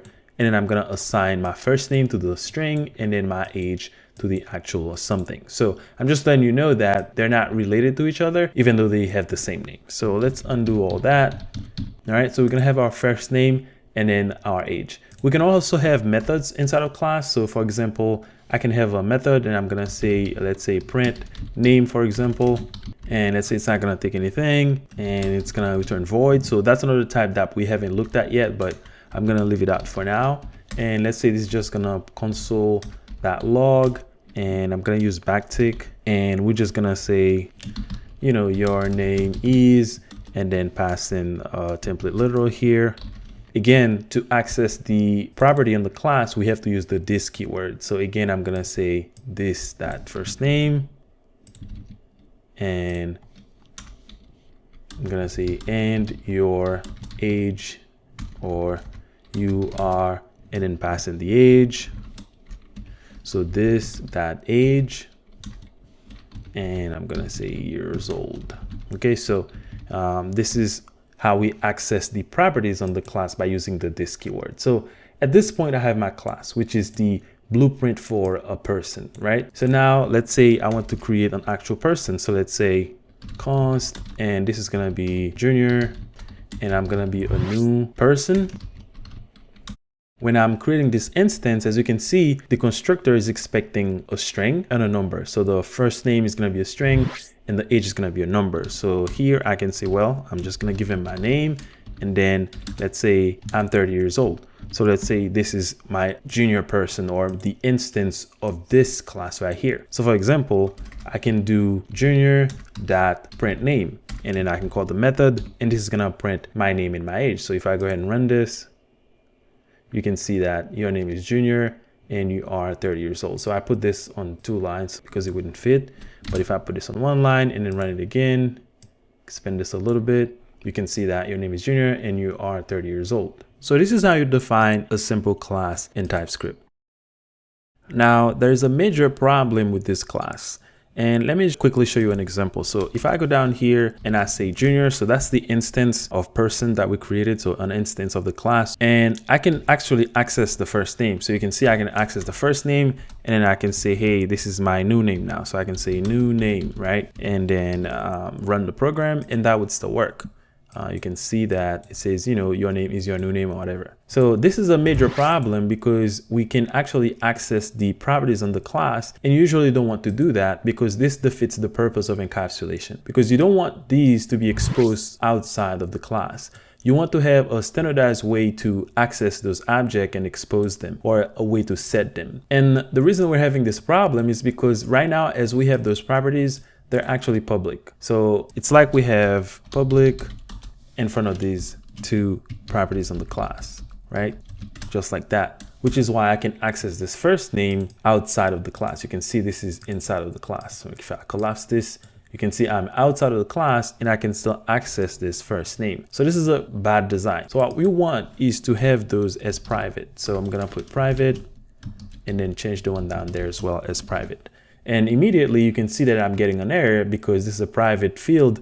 I can't access it outside of the class the way that I'm doing here. And sometimes you might want to have one way to set properties on the class. For example, when we accept the first name on the constructor like this, I can say, well, I want this to be uppercase or something like that. So I can do like that to uppercase or something. And I might not want anyone else to be able to set the first name on the person any other way. So I need to standardize this. So that's why I don't want someone to be able to access this and then change it. What I want is every time they're trying to set the first name, I want them to go through the constructor the way that we're doing here. So you can see now we're getting this error. And this is usually how you want to build your class, because you don't want the properties in the class to be accessible outside of the class. That is just a bad design, and it just defeats the purpose of the class and object-oriented programming. So now if I run the code, you will see that the code will still work, but the only thing is I can't access those properties in the class outside of the class. And when I'm trying to refer to them inside of the class, I have to use the this keyword to refer to the class itself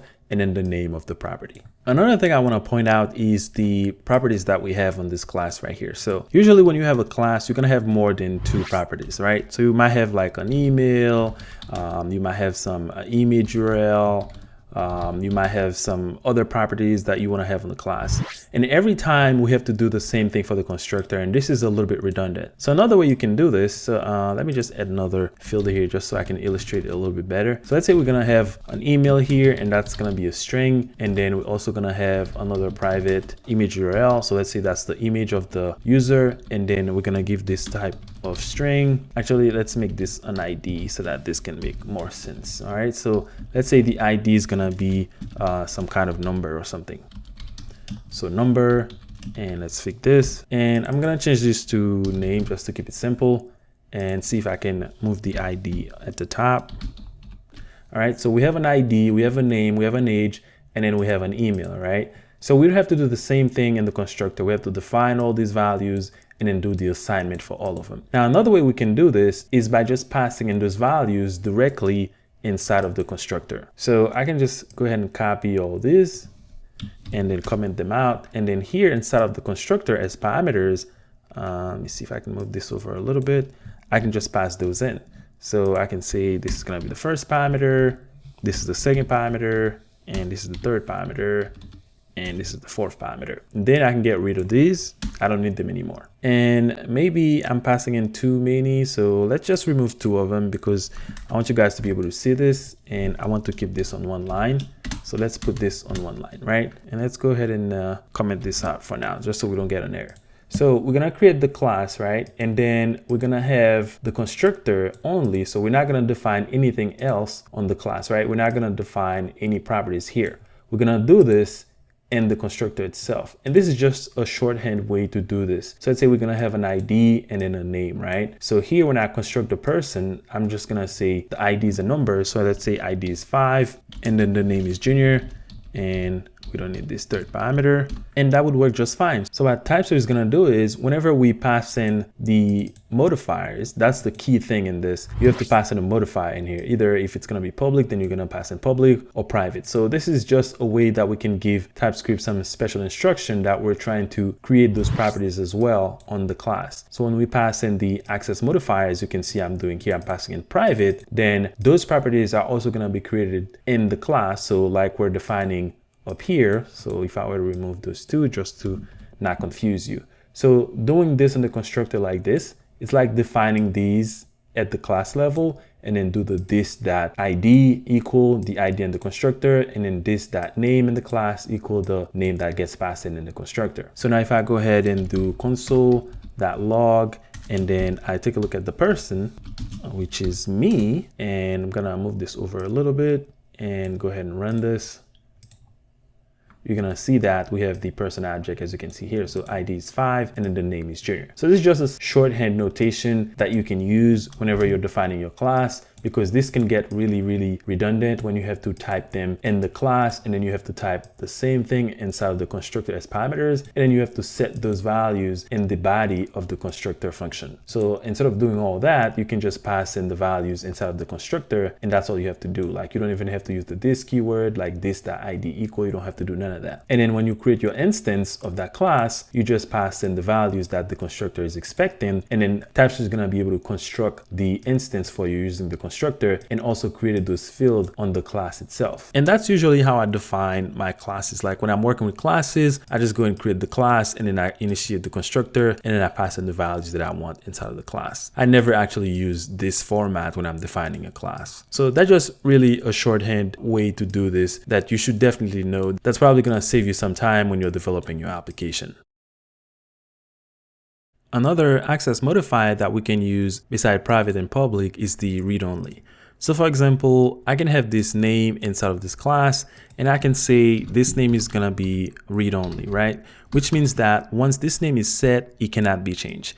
And I can show you a quick example. So if I go ahead and delete this line, and I go down here inside of this method, and then I say this.name, and then I try to set it equal to, let's say, something else, right? You can already see that it's giving me an error, because I define it as a read-only property. And if you really want to, you can make all of your properties read-only. So whatever work that is being done inside of the class with these properties, then these properties cannot be changed. The way that they were passed inside of the constructor is the way that they're going to be. So if I try to assign a new name here, then it's going to give me an error. As you can see, it says this is a read-only property and you cannot change it. So that's another safety that you can add in your application or in your class, so that you make sure that once a property is assigned once, then it cannot be assigned again because it's a read-only property. And when we assign it is by calling the constructor like this. So when we call the constructor, we pass in Junior to this name, and this value is set.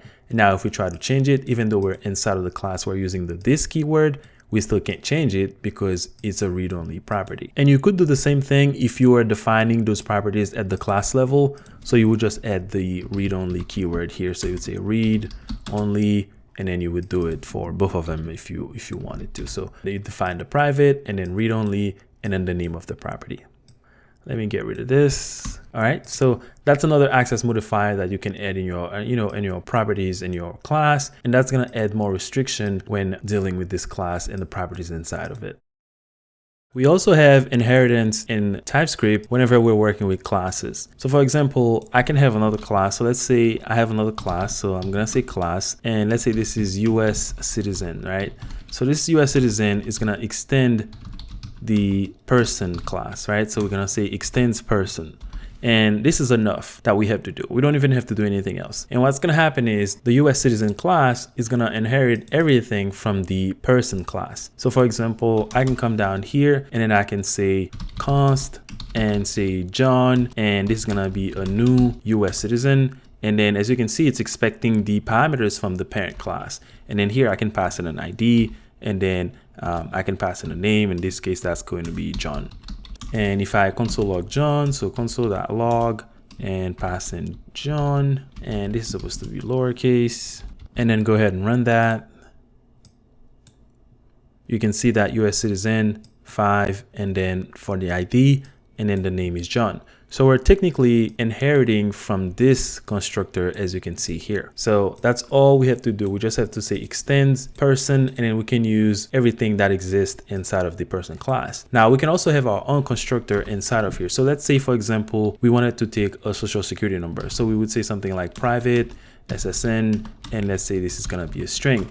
In that case, we would need to define a constructor. So we can say constructor, and then we're going to take the SSN. So we're going to say SSN, also a string. Now, very important is whenever you extend a class and then you have your own constructor, you have to call the super keyword. So that's how you invoke the constructor of the parent class. So when we call the super keyword, we're invoking this constructor inside of the person class because that's the class that we're extending, as you can see here. And we know that this is expecting an ID and a name. So let's grab an ID and then let's pass in a name. So we're gonna say John. And then we can continue down and then say this.ssn and then pass in the SSN that we got from the constructor. And that would work just fine. So now what I'm gonna do is I'm gonna remove all of this, and then I'm gonna say the SSN is just some number like this. So now if I go ahead and run this, you're gonna see that we have the ID 5, the name of John, and then the SSN. So now let's say we want to get all of this information when we create the instance from the US citizens, right? So we don't want to pass something hard-coded here. That's pretty much useless. You probably would never do this because you don't want to take hard-coded values. So what we can do is to do the same thing. So in here, I'm gonna say private, and I can also do it on the class as well. Like I can duplicate this line, and then I'm gonna say, you know, ID like this, but we're gonna use the shorthand notation. So I'm gonna go ahead and delete these two lines, and then inside of the constructor, I'm gonna say we're gonna take an ID as well. So I'm gonna say private ID, and this is gonna be a number, and then private name, and that's gonna be a string, and lastly we're gonna take the social security number. So I'm gonna move this a little bit over. Actually, I'm gonna go ahead and close this for now.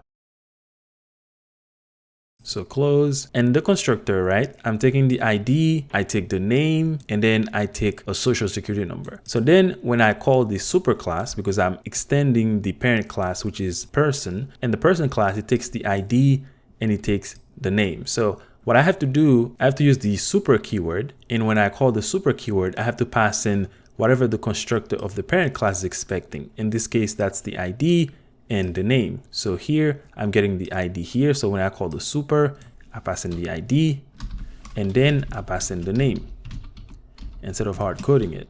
So here I'm gonna say name. So this is gonna call the constructor of the person class, so this class, and then pass in those values to the constructor so that we can construct our citizen or US citizen instance, which in this case is going to be John. And then now all we have to do is to supply those values to the constructor at this point so that we can have a code that is more dynamic. So we can say 10 for the ID, the name is going to be Junior this time, and then the social security number is going to be the same. And I'm also going to change this to Junior, and let's make this lowercase. And we're getting this error because those cannot be private anymore.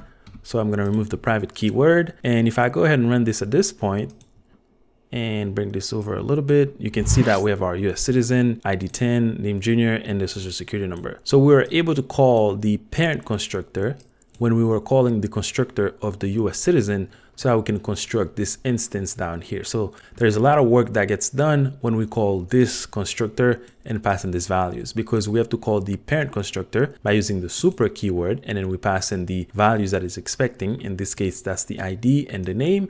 And then we pass in our own, well, we didn't even have to do this because we're taking it here as a private SSN. So if I go ahead and run it again, you can see that we get the result all the same. So just so you really understand what I'm doing here. So let's say we're going to define this at the class level, right? So I'm going to come up here and then paste this in. So this is going to be the private SSN.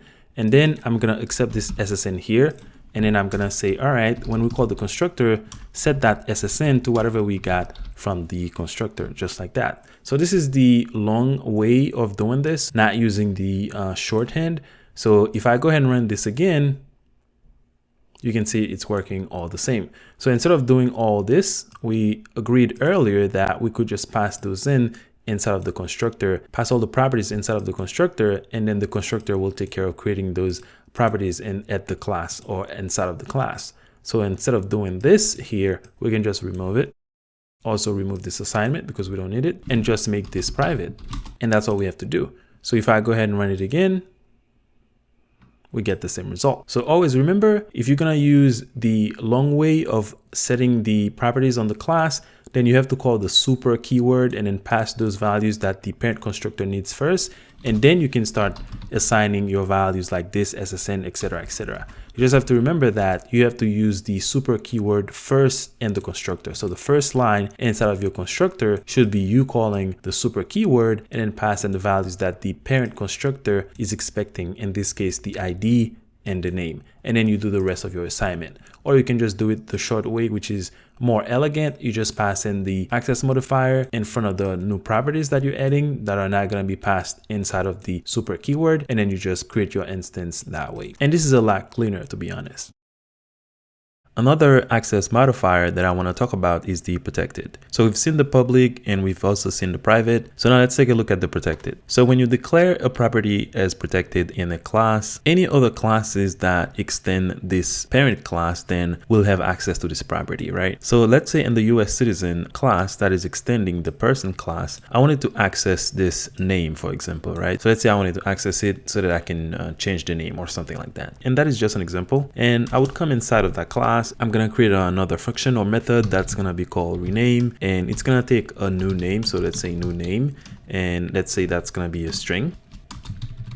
For now, we're gonna say, all right, what we want to do is we want to take the name of the user. So the current name of the user, so that would be me down there. So the name that I currently have, by calling the constructor and then passing in the name in here, is Junior. So right now, as it stands, this object or this instance of the class has the name of Junior. But remember, this name is not in the US citizen class, right? It's coming from the parent class. As you can see here, the parent class has the name property. But since we're extending the parent class, it's almost like this US citizen class has the name property as well. So now what we want to do is to access that name, so that name coming from the parent class, and then set it to something else. Because if we want to make any changes to any of the properties in the US citizen class, if it's coming either from this class or from the parent class, we just need to have a way to access it. So just to show you what's going to happen, if I try to access the SSN, right, so I can do this dot SSN, and you can see that I can access the SSN because it's inside of this class, this US citizen class, right? It's right here. You can see it right here. So I can access it. But the name, remember, it's coming from this parent class. So the parent class, which is person. So if I try to access the name and I do that name, you can see that it's not coming up. You can see that it's not coming up at all. And it's giving me an error and it says it's a private property. I can't access it. So that's an example where you would want to use the protected access modifier. So instead of private here, I would say protected. So when it's protected, then any other classes that extends this class then have access to this name. They can use the this keyword to access this name. Now we won't be able to set this name to anything, but you can see that the error is gone. And the reason we won't be able to assign this to anything else, since we're trying to change that name, is because this is read-only. So for now, let's just get rid of the read-only. And then we're gonna say, all right, so at this point, the name is gonna be the new name. So we pass in the new name. So you can see now, even though this name is not part of this class, it's coming from the parent class, we can still access it because we make it protected, which means that any other class that extends this parent class, then they have access to this property on the parent class by using the this keyword, which is what we're doing here. So now, just to show you an example, after I create the instance, calling the US citizen class, passing the ID to the parent class, the name to the parent class, and then the SSN to this class, the child class. So this one, that's the class that has the SSN. All these two, they're going over to the constructor and the parent class. So now what I want to do is to just use this instance. Say I want to change my name. So after I print to the console, I'm going to call the same instance, and then I'm going to call rename, and then I'm going to pass in a new name. And here I'm going to say this is my new name now, right? So let's say this is my new name. And then what I want to do is to just print this out again so that you can see the difference. So I'm going to go down here and then print it again. So if I go ahead and run the code, we're going to have the same printout. So whatever we already have here and the output, which is coming from line 25. But whenever we print it again, after we rename this instance or rename me Junior, then the name is going to be Junior row. So let's go ahead and run that. And you can see for the first output, we get the name as junior, but for the second one, we get the name as junior row. So we were able to access this property from the parent class because we make it protected, which means any other class that extends the parent class, then they have access to this property and they can change it however they want. Another thing I didn't mention is the method inside of the parent class. So all the functions and methods inside of the parent class, you also inherit whenever you extend that class. So I'm going to grab this console log down there. And then I'm going to go inside of this print name. So let's say we want to print this name in all caps. So I'll come in here and then pass in the log. And in here, I'm going to change this to a template literal. And then I'm going to say name in all caps and then pass in the name in all caps. So I'm going to do $, open and close curly braces. And then I'm going to say this dot name and then call to uppercase again. So that's going to print the name in all caps, right? Because we're calling the to uppercase on a string. So now if I go down and I call this method, so the method from the parent class, as you can see here, if I hover over it, you can see it says it's a method right here. I can still have this printed out because this class, the US citizen class, which is what my instance is of, it's extending the parent class, which means I not only inherit all the properties, but also all the methods. So if I go down and then I call from this instance from the US citizen, I call print name. Maybe we should rename that. So I'm gonna right click, rename symbol, print name, and caps so that it can make more sense. So if I call this method down there, so it's gonna log the name, it's gonna say name in all caps, and then it's gonna print the name in all caps. And remember, this method or this function, it doesn't exist on the US citizen. You can see the US citizen class, it ends at line 22. So we don't have this print name in caps inside of the US citizen class. It's coming from the parent class. And I just want to show you that whenever you extend a class, you also inherit all of the methods as well. So if we go ahead and run that, you're going to see name in all caps, and then you see the name in all caps. So you also inherit all the methods as well. So say I wanted to have my own print name in caps inside of the US citizen class. So say I wanted to override this method, but inside of the US citizen class, I can do that as well. So if I go ahead and copy this and then put it inside of the US citizen class, and I can say in US citizen class, right? Just so we can differentiate. So now, even though I'm calling the same method down there, instead of calling the same one from the parent class, now it's going to call the one from the US citizen because we override this method from the parent class. So now if I run it again, you can see that it says in US citizen class, and then we get the same output. So you can see how powerful inheritance is when you're using TypeScript. And it's almost like you're using Java or Python, because that's how powerful TypeScript is when it comes to typing and having very strong object-oriented programming, even though it's not really object-oriented programming because all of this code is going to be transpiled into JavaScript. So it's almost like you're working in some backend application using, Python or Java or some strongly typed language. Now I want to talk about getters and setters, and we're going to take a quick example so that I can illustrate this for you. So I'm going to go ahead and copy the US citizen class. I'm going to scroll down and then paste it down, and let's just give this another name. So I'm going to call this car, and it's not going to extend person this time, and it's supposed to be uppercase, and we don't need the super keyword because we're not extending anything. And let's say the car is going to have a name, well, maybe not a name, but let's say a make and a model, right? So I'm going to come here and then say we need a make, which is a string, and also we need a model. So I'm going to copy this private as well and make this private and a model. Okay, so that's how we're going to represent our car, and we don't need these two methods down there. So we have a simple class, right, which is car. So class car, you can see it right here, ends on line 41, And then we have a constructor for that class. And then we have two properties on this class, the make of the car and the model of the car. And these two properties, as you can see, they're private, which means I can't access them outside of this class. So let's say I wanted to make this accessible. So one way I can do this, besides making it public, of course, or making it protected for any class that would extend this car class, I can just expose those properties using getters and setters. And as an example, I can come down here and then I can create a setter. Hopefully you guys understand the idea of getters and setters, but if you don't, when you have a getter, that means you're trying to get some value from the class. And whenever you have a setter, that means you're trying to set some value on the class as well. So if I want to define a setter, I'm going to use the keyword set. And let's say I want to set the make. So I'm going to say set, and then I can give it a name. Now this is going to be a little weird because it's going to look like a function, but in reality, it's just going to be another property on the class itself. And for example, I can say set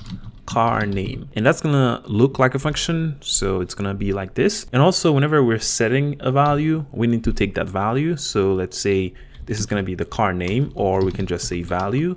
So whatever the value is going to be, it's gonna be a string. And then inside of this body, we're just gonna say this that make, well, we don't have a name, so let's change this to car make. So make, so this that make, and then we set it equal to the new value. So we're gonna say value. So this is a setter. Remember, we can't access this make outside of this class because it's private, but we want to be able to give access to it, or at least to set the value inside of it, besides using the constructor, of course, because whenever you create a constructor, you're gonna have to pass in the make and the model. And I can do the same for a getter. So I can go down and I can say, well, this is a private field. You can't really access it, but I'm gonna give you a way to do that. And I'm gonna say get, and then I can call it the same, car make. And this time we're not gonna take any parameters. And every time you have a getter, so a get with the name, you have to always return something. So here we're gonna return this that make, because that's what we're trying to get, the make of the car. So if I scroll down, and I'm gonna make sure you can see the whole class. And let's say I'm gonna create a new car. So I'm gonna say const, and let's say I'm gonna create an Acura, and I'm gonna say equal new, and then I call the class constructor. So that's gonna be car. And then I'm gonna pass in the make. So the make is going to be Acura and also a model. So I'm gonna pass in the model as well. And the model is gonna be TL. So that's an actual Acura model. So now if I go down and then I say Acura and I try to access the name, you can see that it's not giving me the option. And I try to access the make, you can see that I can't access it. So if I put make, it'll tell you that this is private, you can't access it outside of the class. But I can access it by using the getter. And the way that I can do this is just calling car make. Now you gotta remember, this looks like a function or a method, but it's actually just a property on the class. You can see if I hover over it, it says property. And the same goes for the setter. It says a property. It's not really a method. Like if we scroll up and I put my mouse on this, you can see it says method. So even though this looks the same, except for the keyword, of course, the get and set, it's actually a property, which means that when we're calling it down there, we're not gonna put the opening and closing parentheses. So now we can console log that. We can show that on the console. So I can say console.log, and then I can access the car make just like that. And I'm gonna comment out all these other logs so that we don't see everything. So let's go ahead and run that. So if I go ahead and run it, you can see that we get Acura. So even though we weren't able to access the make directly, we can access it using a getter, as you can see that I'm doing here. Now I give these the same name, so this is probably gonna confuse you. So let me see if I can change those names. So instead of get car, I'm gonna put getter. So I'm gonna put a G, just so you know, this is the getter. So this is the getter. So we're getting the name, which is gonna return just the name of the car. And I can run it again. You can see I get Acura. So now if I want to set the name, well, I keep saying name, but it's the make. So if I want to set the make, I can call the setter, as you can see here. So I can go down with the Acura again.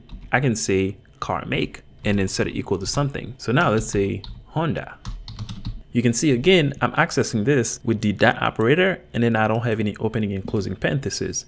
And that's just how I'm gonna access it, because it's really a property, even though it looks like a function. So if I copy this line and then go down, paste it again, because we changed the make, now we shouldn't see Acura, we should see Hyundai. Well, I wanted to put Honda. So if I go ahead and save and run, you can see for the first log, we get Acura, for the second one, we get Honda. So this is how you can use getters and setters. You really use the set keyword. You give it any name that you want. For the setter, you're always going to take a value. So whatever they're going to set the property on the class to, and then you're going to use that value and then set it to whatever property that you want to set it to. And usually when you use getters and setters, you always want to put more logic inside here. So here I can have, you know, more logic in here, because that's usually why you would want to use a getter and a setter, because you want to add some more logic to your code for whatever reason that you might have. Now you might be asking yourself, then what's the best way to do this? Should I expose my properties using getters and setters, or should I just make them protected or private or public or whatever the case? Well, the answer to this question is it depends. And I've been using TypeScript for a while, and I never really had to use getters and setters. I mean, there were opportunities for me to use it, but I really didn't use it. I use protected, and then I only access the property in the class that extends the parent class. And I really never found myself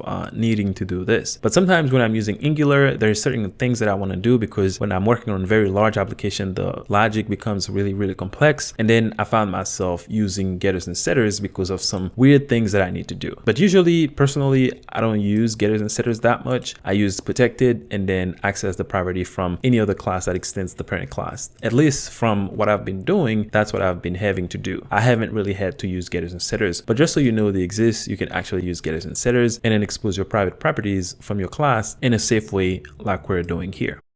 Another cool thing we can do with classes is defining static properties and static functions or methods. So say, for example, I wanted to have some number on here that I want to access, or some value that I want to access from the car class, but I don't want to instantiate the class like this. You can see that every time we need to access anything on that class, we're actually using an instance. By using the new keyword, we pass the name of the class and then the values that the constructor is expecting. Then we have an instance of this class. And then on that instance, that's where we do everything that we need to do. You know, if we want to access something, then we would access it on the instance, or if we want to access the methods or a function, we do that via the instance as well. So say, for example, I have a property that I'm going to call number of wheels, for example, right? And I want to set this to, for example, 4. So say I want to be able to access this number of wheels, which is going to be 4, but then I don't want to instantiate the class like this, right? And usually you want to do this when you want to access utility properties or functions or methods. So what I can do is I can make this static. So I can say static, and then I put the name of the property, and then I set it equal to some value that I want. And another thing you would see is sometimes you can have this in uppercase. So I can have something like num underscore of underscore wheels, and then set this equal, let's say 6 in case they have some pickup truck. So for a car, we can say the number of wheels is, or the max number of wheel. So max number of wheels, right? So that's going to be 6, and this is static, right? So now if I come down and from the Acura, if I try to access this value, you can see that I don't have access to it because the Acura is an instance of the car class. Now, if I want to access this static property, I have to use the name of the class itself. So if I say car, which is the class, not an instance, and then I do that, you can see that I have access to the max number of wheels. And I can go ahead and print that. If I run the code, you can see that I got 6. And we can also do the same for methods. So I can go down inside of the car class, and then I can say static car stats, for example, right? So let's say we're gonna take some numbers. So let's say we're gonna take the mile, which is gonna be a number. So let's do mile and then a number. And then what we want to do is to just let's say return. So let's say we're gonna return an object. So I'm gonna do open and close curly braces, and then I'm gonna say mileage, that's the mile. And let's put another property. So let's say type, and let's say a string, and we're gonna say hybrid, for example, right? I'm just coming up with something. Now we have this static car stats where we can pass in a mileage, and then it's gonna give us some object of some sort, right? And you can think of something more clever than this. So now what I can do is I can just go down there, and then I can just access this directly on the class. And then here, if I put a dot, you can see that I have car stats, and then I can pass in, let's say 10, for example. So if I go ahead and run this, you can see that I get the console log here. So I get the mileage, which is 10, and then I get the type, which is hybrid. Now that's really not a very good example, but you can think of something more useful to do in your application. Now there's a couple of things to keep in mind. So for example, if I need to access any of the properties on the class that are not static, then I can't do that inside of the static methods by using the this keyword. And I can show you this. So if I go in here and I say this, and then I do dot, you can see that I have access to the function itself, but then I don't have access to anything else. Because remember, whenever you call this inside of the class itself, the this keyword is really creating an instance and then give you access to these properties. So if you actually want to access, for example, this property inside of the method, inside of the class itself, you actually have to use the class itself. So you can say car dot, and then you have access to the max wheel. You can see it's coming up here. So I can access it that way if I want to do something with it. So that's one thing to keep in mind. So say I just want to console log it. So I would say console.log, and I can pass in the max wheel in here and run this. You can see that I got the 6 again. And you usually see developers using these static properties and methods for utility reasons. So if you want to keep track of some, some number on the class that's never going to change or something like that, then that's a good reason to use the static, because you can just use the class name and then the name of the property or the name of the method and then access it that way. Now, one last thing I want to mention about static methods and properties is that you can also use the this keyword inside of static block to access static properties. For example, you can see here I'm using the car and then access this number of wheels, right? But because I'm inside of a static block, as you can see here, I can actually use the this keyword. So if I do this, you can see that I have no problem. But if I take the same code, right, I copy this, and for instance, inside of this setter here, I paste it in, you can see that I'm getting an error. Because when I'm not inside of a static block, the this keyword is actually referring to an instance of the car class. But when I'm inside of a static block, then it's referring to the class name itself or just the class, and then I can access just the property that is static that I have. So this is a little bit tricky, but that's just something that I see that I didn't mention before, and it's quite important that you understand this. So if I'm inside of a block that is not static, then I can't access static properties or method, because when I'm inside of a block that is not static, whenever I call the this keyword, then I'm actually referring to an instance of the class. That's what happens under the hood. But when I'm inside of a static block, as you can see here, then when I access the this keyword, then I'm actually referring to the class name itself or the class and not an instance of the class. So just make sure you keep that in mind. If I want to define an abstract class, and like I said before in the beginning of the series, you have to be more or less familiar with object-oriented programming, because if you do, then you already know what an abstract class is. But if you want a very high level overview, whenever you have an abstract class, then you need other class to extend that class, and you don't want anyone to be able to create an instance of this class itself. And a very popular example is to use the animal abstract class. So let's just take a quick example. So I can have abstract class, and let's just say animal, open and close curly braces. And inside of this class, I can actually have fields, I can have constructor, I can have anything that I want. And I'm going to give you guys a simple example. So let's say we want to define a function or a method that will determine what sound that this animal would make, right? So we can say like print sound, for example, and that's really just a dummy example.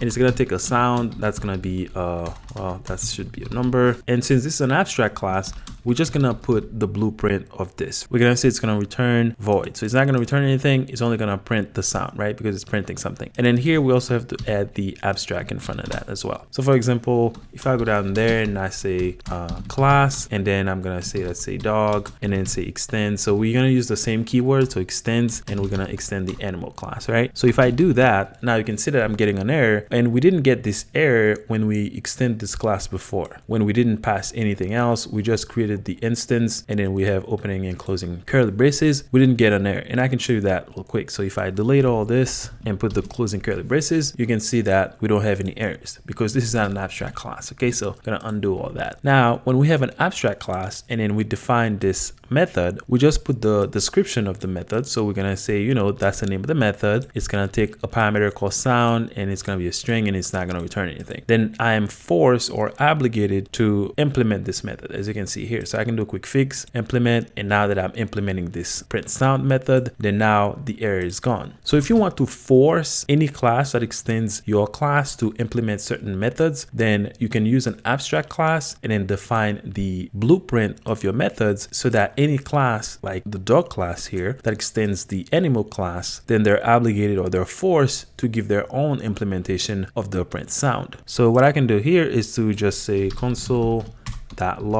and then say something like, you know, bark or something. And we can also have properties inside of the abstract class as well. And we can define a constructor. So for example, I can say constructor, and let's say we're gonna take a name. So we're gonna say private name, and that's gonna be a string, right? So every dog is gonna have, or every animal is gonna have a name, right? And then here, let's say I want to create an instance of this dog. We can't create an instance of the abstract class, by the way. And I'm going to show you an example.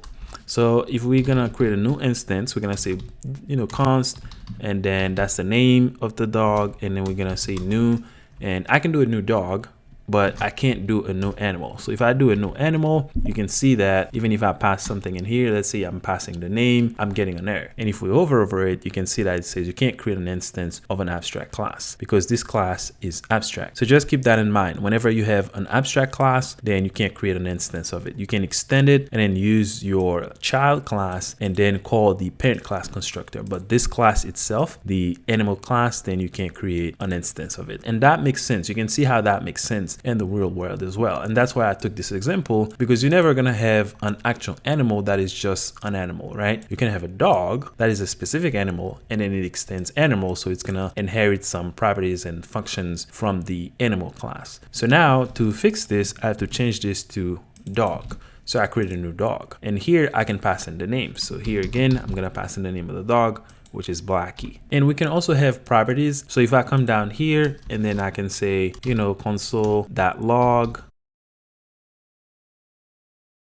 and go ahead and run that, you can see that I have the dog and then the name is Blackie. And I can also call the method. So I can come here, say Blackie.print sound. Well, we're actually supposed to be using this sound. So let's pass this in here. Let's make this a template literal so that we can pass in the string. So I'm gonna say $, open and close curly braces, and then I'm gonna pass in the sound and then ... So then I can say print sound and then pass in the sound of the animal. And I'm gonna say barking and then run it again. You can see that barking because it's a dog and then the name of the dog. So you usually use abstract class when you want to force other classes to implement certain methods or to have certain properties that they have to implement whenever they extend your parent class, as you can see that I'm doing here. And usually when you have a parent class like this, which is abstract, it usually represents some very vague entity that you can use to create a concrete entity or a concrete object of something. In this case, you can see that this animal is a very, very good example, and also a very popular example, because you're never going to have an actual animal that is just an animal. It's going to be a specific animal, either a cat or a dog or a tiger or a snake or something like that. So you're never going to have an animal that is an animal. So that's why you create this as an abstract class. You can never have an instance of a class that is abstract, but you can also extend that class and then create an actual animal. In this case, we're creating a dog, the same way we could create a cat or a snake or a horse or something like that, which is a specific animal. So always remember, if you don't want to enforce the child classes to implement any functions or anything like that, then you would create your simple class, and then you can have any other class extend that class like I'm doing here. You can see that this is a normal class, and you can see that I'm doing this in this example. So I have the person class, and then I have the US citizen, which is extending the person class. I can override, or I don't have to override any methods that is in this class. But whenever we define it as abstract, then we put the blueprint of the methods. Then any other classes that extend this abstract class, then they're forced to define or implement the methods that you put in there as the blueprint. So that is the main difference to keep in mind. And of course, it will be up to you to decide if you want to use an abstract class or just a regular class. So it's going to come down to your implementation, what you're trying to accomplish, what you're trying to do. But that's the main difference between a regular class and an abstract class. And I hope that makes sense. And at this point, we've covered a lot in classes. There is a lot more to cover. There's like singleton pattern, private constructor. So there's a lot more to classes, and really this is just a very basic introduction to classes in TypeScript. And I hope all of this makes sense. And if it doesn't, please go ahead and reach out to me. I'll be glad to help you. And in the next section, I'm going to start talking about interfaces and then go from there. So I'll see you guys in the next one. Let's now take a look at interfaces. So the first question you're going to ask yourself is, what is an interface, right? An interface is something that you can use to define the shape or the structure of some object of some sort. So to create an interface, you type the keyword interface. So this word only exists in TypeScript, doesn't exist in JavaScript. So let's say I'm going to define a computer, for example. So I'm going to say computer, open and close curly braces. Now, inside of this computer, I can determine the shape that I want every computer to have. So anything that has this type of computer, that has this interface, then they're going to have to adhere to certain rules that I'm going to have inside of this interface. So for example, I can say every computer is going to have a name. So I'm going to say name, and then I'm going to give it a type of string. Okay, so that's the difference. As you can see here, I'm not assigning any value. For example, I'm not doing something like this, like passing a string here for the name. That's not going to work in interface. In the interface, you only describe the shape, which means this computer is going to have a name property, again, describing the shape of an object. So I'm going to say the name property has to be a string, and let's say RAM also has to be a string, and then we can say size, and let's say that has to be a number. And now we have this interface, and we can type anything that we want to this interface. So for example, I can say let latitude, that's one of the first computers that I ever had. I don't remember the number, but it was like one of the old models. And then I'm gonna say that's a type computer. So I can just define it like this.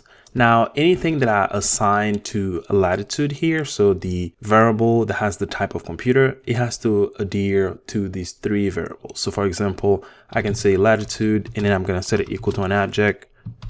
And then inside of this object, I have to define a name, a RAM, and a size, and they have to be, the same type. So the name has to be a string, the RAM has to be a string, and the size has to be a number. As you can see that it's giving me an error already because I'm not following the properties from the computer type. So now I can do name, and then at this point, I'm gonna assign actual values. So here, let's say latitude. And for the RAM, I'm just gonna say the RAM is, I don't know, 32 gig or something.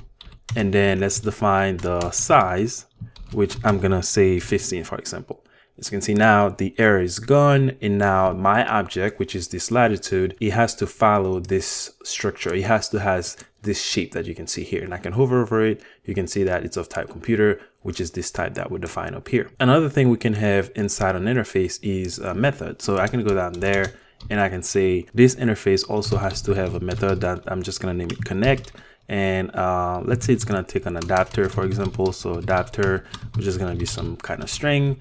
And here, what I'm gonna say is I'm gonna give the return type. So say it's not gonna return anything. So I'm gonna say void. You can see that I'm not implementing this method in any way. I'm just defining the shape that the method has to have. So now inside of this latitude, you can see it's giving us an error because we need now to define the connect. So down there, I'm gonna say connect, and we're gonna take the adapter. So adapter, which is gonna be a string, and then it's gonna return void. Now I'm gonna give an implementation, and I'm gonna open and close curly braces. And let's say I'm just gonna console.log. Let's do something like power on connected to adapter, and then we pass in the adapter that we got. Adapter. So now this is a concrete implementation of this function here that I defined just the shape. I can remove that space. So you can see that you can define everything that you want a certain object to have using an interface. So now I can come down, and let's say we're gonna call the latitude and then call the connect, and say we connect it to adapter 1, for example, right? So we're just gonna call the connect. If you go ahead and run this file now, you can see that power on connected to adapter 1. And I can go ahead and log the entire property. So I can do console.log and then pass in the latitude so that we can see everything, and then run this file again. You can see that we have the object right here. So this is how you define an interface. And interface, again, they're used to define the shape or the structure of certain object. Now, there's a difference between interface and type. For example, you can do the same thing. So you can say type and then really just put an equal sign here, and you can see that that would do the same thing. And I can go ahead and run the code. You can see that we get the same result. But the difference between type and interface is that a class can implement an interface or multiple interfaces. And also, whenever you're defining shape of objects, most likely you're not going to use a type, you're going to use an interface. And also you can have union in type. So for example, I can have a type of number or string, but I can't have union type whenever I have an interface. There's other things that I can do to manipulate an interface. Of course, they're very, very flexible and I use them a lot, but those are the main differences between interface and type. Type can have union type, but for interfaces, you can't. And interfaces are widely used in a definition file. So if you have a library, even if it's a JavaScript library, they usually have definition files that are in TypeScript. So they're heavily used to, create a contract that if a class implements certain interfaces, then they have to define certain field, or they have to implement certain methods. So they're really very flexible and widely used in a lot of languages, and also in a lot of type definition. Like I mentioned before, interfaces are used a lot with classes, and I want to give you guys an example. So I'm going to go and scroll down, and down here, I'm going to create another interface. So I'm going to say interface, and this time let's call this HTTP connection. Hopefully this is not already taken in the namespace. So HTTP connection, that's going to be an interface, and this interface is going to have one method, which is going to be the connect, or let's do create connection since I already have connect. And it's gonna take, let's say, like a URL that's gonna be a string, and it's gonna return a void. Okay, we can make it return something else. And also, we haven't talked about void. Those are like some advanced, not advanced, but different types that we're gonna be looking at a little bit later. But void pretty much means that the function or the method is not returning anything. So now that we have this interface, so let's have another class here. So let's say we have a class, and this class is make connection. I can't really think of a good class. Now what we can do is we can implement the HTTP connection. So we're gonna say HTTP connection, and then now you can see that we're getting an error because now we need to have the create connection. And if I hover over it, you'll see that it says we're not implementing the interface correctly. So if I use the quick fix here, you're gonna see that it's gonna ask me to implement the create connection. So let's give an implementation here. So let's say this is gonna be like console log and connection created to, and then we pass in the URL. That is just an example. And you will see that a lot of times when you're working with framework, for example, you will see that they have a lot of interfaces that some classes have to implement if they want to have certain functionalities. And you see that a lot in TypeScript. And of course, since this is a class, I can have other things on here. So I can have like private, and let's say headers, and let's say this is a string array or something like that. And I can have, let's say, private body, and let's say this is another string, and we can also have a constructor. So this can be like a normal class. So here we're gonna say we're gonna take headers, and that's gonna be a string array, and also a body, which is gonna be a string. And with this constructor, we can pass in this value. So this dot headers set it equal to the headers, and then this dot body equals the body. So we can have like a normal class, but the only thing is this class now will have to implement the create connection. So the fact that we implement this interface, we can always do everything else that we can usually do in any class. The only thing is now we're required to implement this function down there because we're implementing the HTTP connection, and the HTTP connection has this create connection that we have to implement. And of course, the signature of the method has to be the same. So for example, I can't change this and say number. If I do that, it's just gonna say, hey, this is not good. And if I change this name, then it's gonna complain that I'm not, you see now at class level, it's complaining that I'm not implementing this method. So like I said, this is used heavily in type definition and also in a lot of frameworks. If you wanna have certain functionalities in the class, then you can implement, certain interfaces. And then as a result of that, then you're required to implement a function or have certain fields inside of the class. And this would be like a normal class. We can create an object out of this class and then call the create connection. We should see this printed on the console. Another thing we can do with interfaces is we can have one interface extend another. So I'm gonna scroll down and go down here. And let's say I have an interface, and I'm gonna scroll up some more. And let's say this interface, I'm gonna call it patient, for example. And this patient interface is gonna have to have interface, and say we need to have a name, which is gonna be a string, right? Now let's say I have another interface. So I'm gonna say interface, and I'm gonna name it client. And I can have this interface have, say, rating, for example. And let's say this is gonna be a number, right? So we have two interfaces. We have one that is patient, and then we have another one that is client. And now let's say I'm gonna have a class, and let's say this class is gonna be tenant, for example. Now I can have this class implement the client, right? So I'm going to inherit everything from the client. So I can say rating that I'm obligated to have, which is supposed to be a number, right? And I can pass that in the constructor. So I can say constructor, I'm going to take a rating, which is going to be a number. And inside of this constructor, I'm just going to say this dot rating equals rating, right?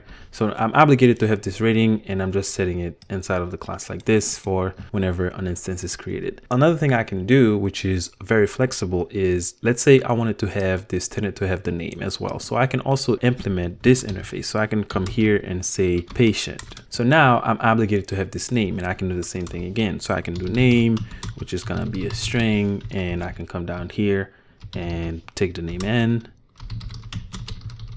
and then do the same thing that I did here. So this dot name equals name. So I can do that, and you can see that works as well. So now what I can do is I can make the client interface or the patient interface extend the client or one another. It doesn't really matter. So here what I can do is I can say extend patient. Since I'm implementing this client, I don't have to implement the patient anymore. I can just remove it, because when the client interface extends the patient interface, it also inherits the name property, which is why if I remove this here, then it's going to complain, because it's almost like this client has this name inside of it because we're extending it. So I'm going to undo this. And also another thing is you can extend multiple different interfaces. So I can say, you know, another one, another one. So I can have another one and another one. I can extend as many interfaces as I want as long as I have them. So that's another thing you can do, which you can't do in classes and inheritance when you have like an abstract class or you're inheriting from another class. You can only extend another class with a class. But with interfaces, you can extend multiple different interfaces. And with classes, you can also implement different interfaces. So as an example, I can come back here and say patient, and that should also work just fine. And I think we have another interface up here. So I can say computer. Obviously, this example is not making sense, but I'm just showing you that with implements for interfaces, you can have them as many times as you want. And I can say computer. Now it's going to complain that I need to have, you know, the name, the rem, the size, and the connect. But you can see that, you know, it's not giving me an error here. And if I hover it, you just say that I'm incorrectly implementing it. So I'll use the quick fix, then X, and paste this here. And we would have to pass those in the constructor as well, like this, and just like that, and then set them again, rem equals size, and you can see that works just fine. So this class implements 3 interfaces, and you can keep going and going and going. I don't know if it ever gonna give you an error, like if you implement 1,000, but obviously that's not a realistic thing to think about. But as you can see here with interfaces, you can implement them as many as you want. And with interface itself, you can extend any other interface. You can extend as many as you want. So very, very flexible. And I'm just gonna remove the computer here and remove these 2 and get rid of these and get rid of these 2. So make this a little bit cleaner, but at least you understand what I'm trying to do here. So with interfaces, you can extend other interfaces, so as many other interfaces as you want. And with classes, you can implement as many interfaces as you want. Oh, by the way, I don't need this patient here because the client is extending the patient interface. So with this, you can have very, very nice and elegant code whenever you're using TypeScript as your programming language. Another really cool thing that we can do with interfaces is we can define them as type for function. So for example, let me scroll up more. I'm going to define an interface. I'm going to say interface, and I'm going to say this interface name is going to be calculate, right? So the calculate, and then open and close curly braces. And what I want to do here is I want to take 2 numbers. So I'm going to say I'm going to take one number here, or number 1. That's going to be a number. And let's say number 2, that's also gonna be a number. And then I'm gonna say the return type is going to be let's not do void, let's do a number. So it's gonna return a number, and it's also gonna take 2 numbers. So you can see that I defined this interface. So I use the interface keyword, and then I give the name of the interface, which is calculate. So that's going to be the name of the function or the name of the interface. And then inside of it, you can see that I'm just going straight for the parameters. So I'm saying it's going to take 2 parameters, 2 numbers, and then it's going to return a number. So now I can come down and then say let, for example, cal, and then give it the type of calculate. So calculate is going to be the type. And then I can say cal. Now give the implementation of the function. Remember, it's going to take 2 parameters, and then let's use the arrow function this time. So arrow function, and here we're going to say return a plus b, for example, and we need to pass those parameters in there.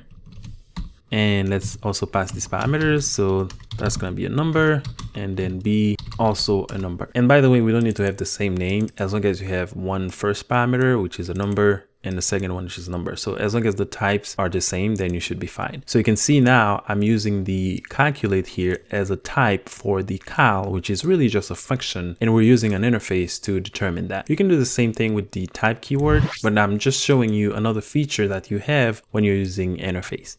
And of course, I can come down here and call this function like I would call any other function. So I can pass in 2 values, and just so we can see something on the screen, let's just console log that as well. And pass in cal, and let's go ahead and run this file.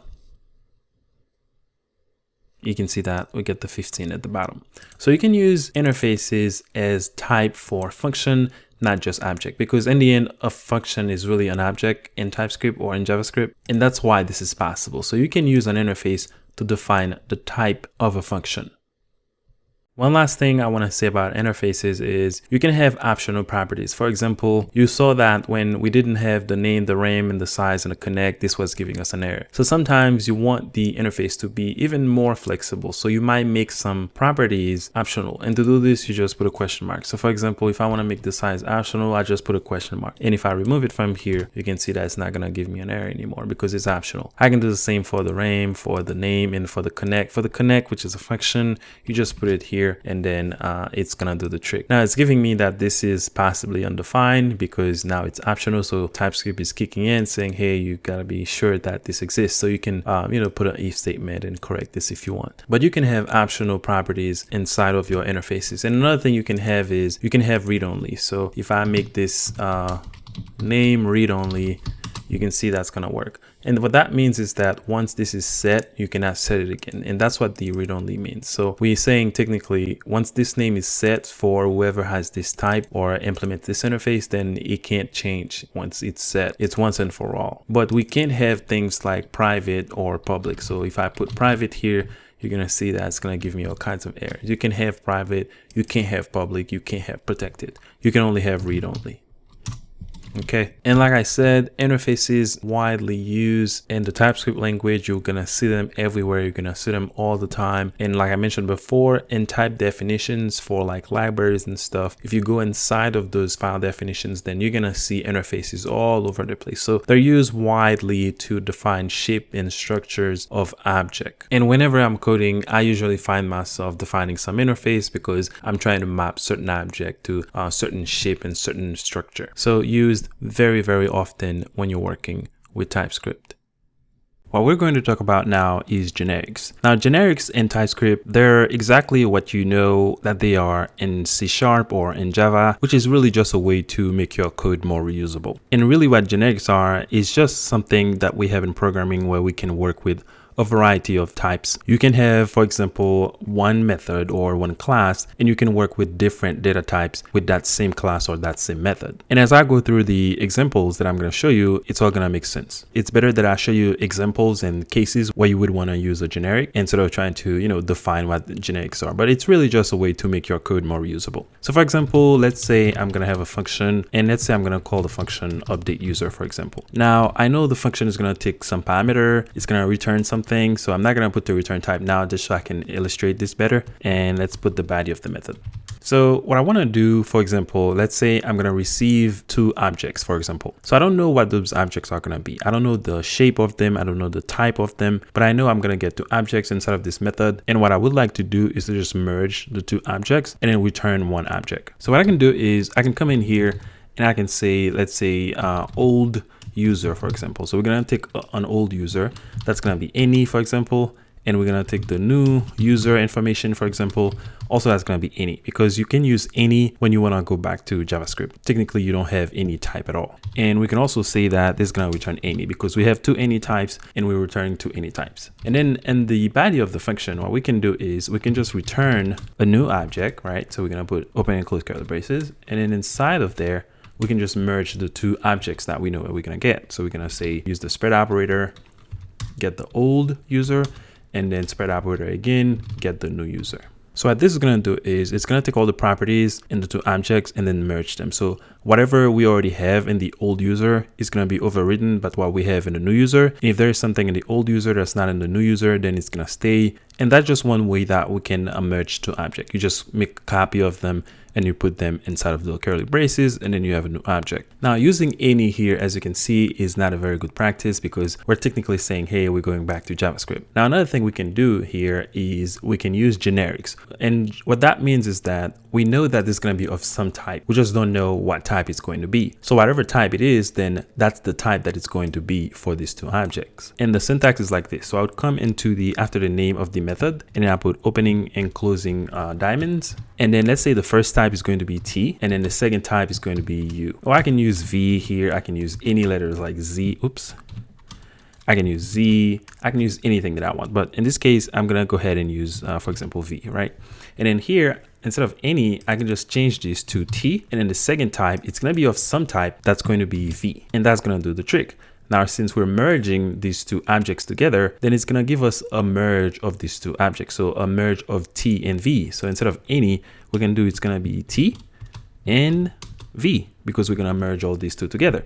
And you can see that we were getting an error, and now the error is gone. So now I can pass in two objects inside of this update user, and then it's going to merge the two objects into one object and return that to me. And another example that I can show you. So if I copy this, for example, and then comment it out, we're going to use it in a second. I just want to show you. So for example, if we were going to take one object, we could just do this. So we would say we're going to take T, which is going to be some kind of user. So I'm going to change this to user and remove that one.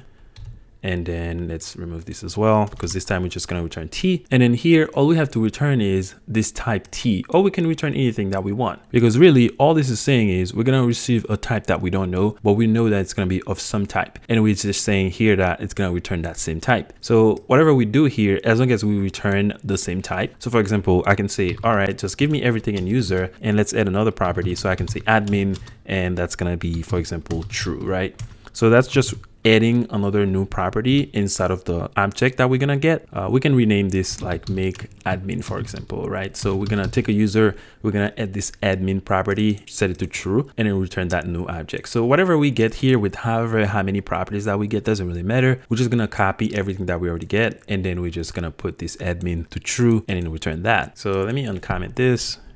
So now I can come down here and I can say and let's say user 1, if I don't already have that, and set it equal to some object. So here I can say, for example, they're gonna have a name. So I can do name and then set it to my name. Here I'm just gonna say Junior. So that's user 1. Then I'm gonna duplicate this and let's do user 2. User 2 is just gonna have an age. So I'm gonna put some age here. So let's say 25, and then I'm gonna change this to age. So age, and we can add more properties here. So I can say is or gender, for example, and gender is gonna be like a string, so I'm gonna put like M, for example, and we're gonna change this to user 2.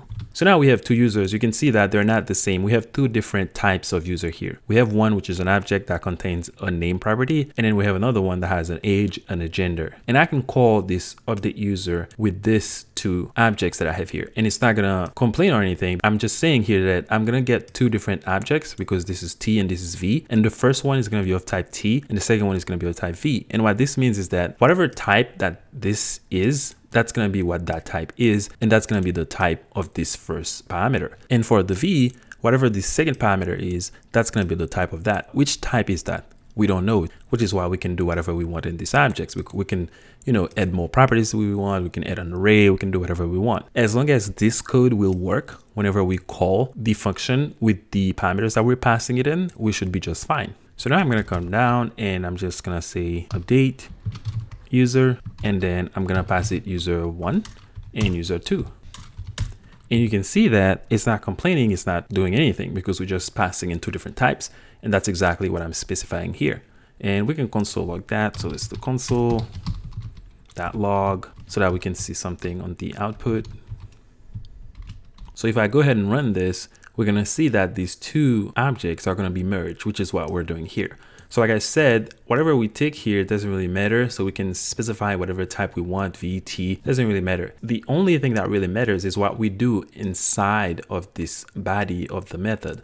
Because if we do something that doesn't go with the type that we're passing, then we get a problem. And this is supposed to be user2. So let's change this to 2 and let's go ahead and run it. You can see now we have the merge of the two objects. You can see we have the name, then we have the age, the gender, and I can do the same with the make admin. So let's go down, copy this, and then paste it. This time I'm going to call the make admin. So I'm going to copy this, paste the name here, and pass in just the, let's pass in the second user because it has more properties just so we can see something. And then go ahead and run it again. You can see now we get the second one, which is the age of 25, gender is male, and the admin now is true. So we added this new property inside of it. So the takeaway with this is whatever object that I pass in here will work because I'm just merging the two together. Now, the only time you're going to have a problem is if we pass something inside of this method, pretty much anything will work here because we're just specifying a type, which doesn't know what it is. But it's the code that we have inside of the method. We have to make sure that is safe because if someone passed me a string here, is this gonna fail? If they pass me a number, is it gonna fail? What if I do let age, for example, and instead it equal to, let's say 55. And let's rename this to user age because it's giving me an error. That means I've used this variable at some point in the past. So now let's change this to, instead of user2, we're gonna pass in the user age. Again, you can see that it's not giving me an error. So as long as we make sure that the code inside of the method is safe, it's not going to fail. If they pass me like, a Boolean or an object or a number or something like that, then we should be fine. That's the biggest thing you have to keep in mind when you're working with generics with the method in TypeScript, because it's the operations that you're doing inside of the method that really is important. You have to make sure that you really think carefully about. So now let's comment this out and let's go ahead and run it again and see what we got.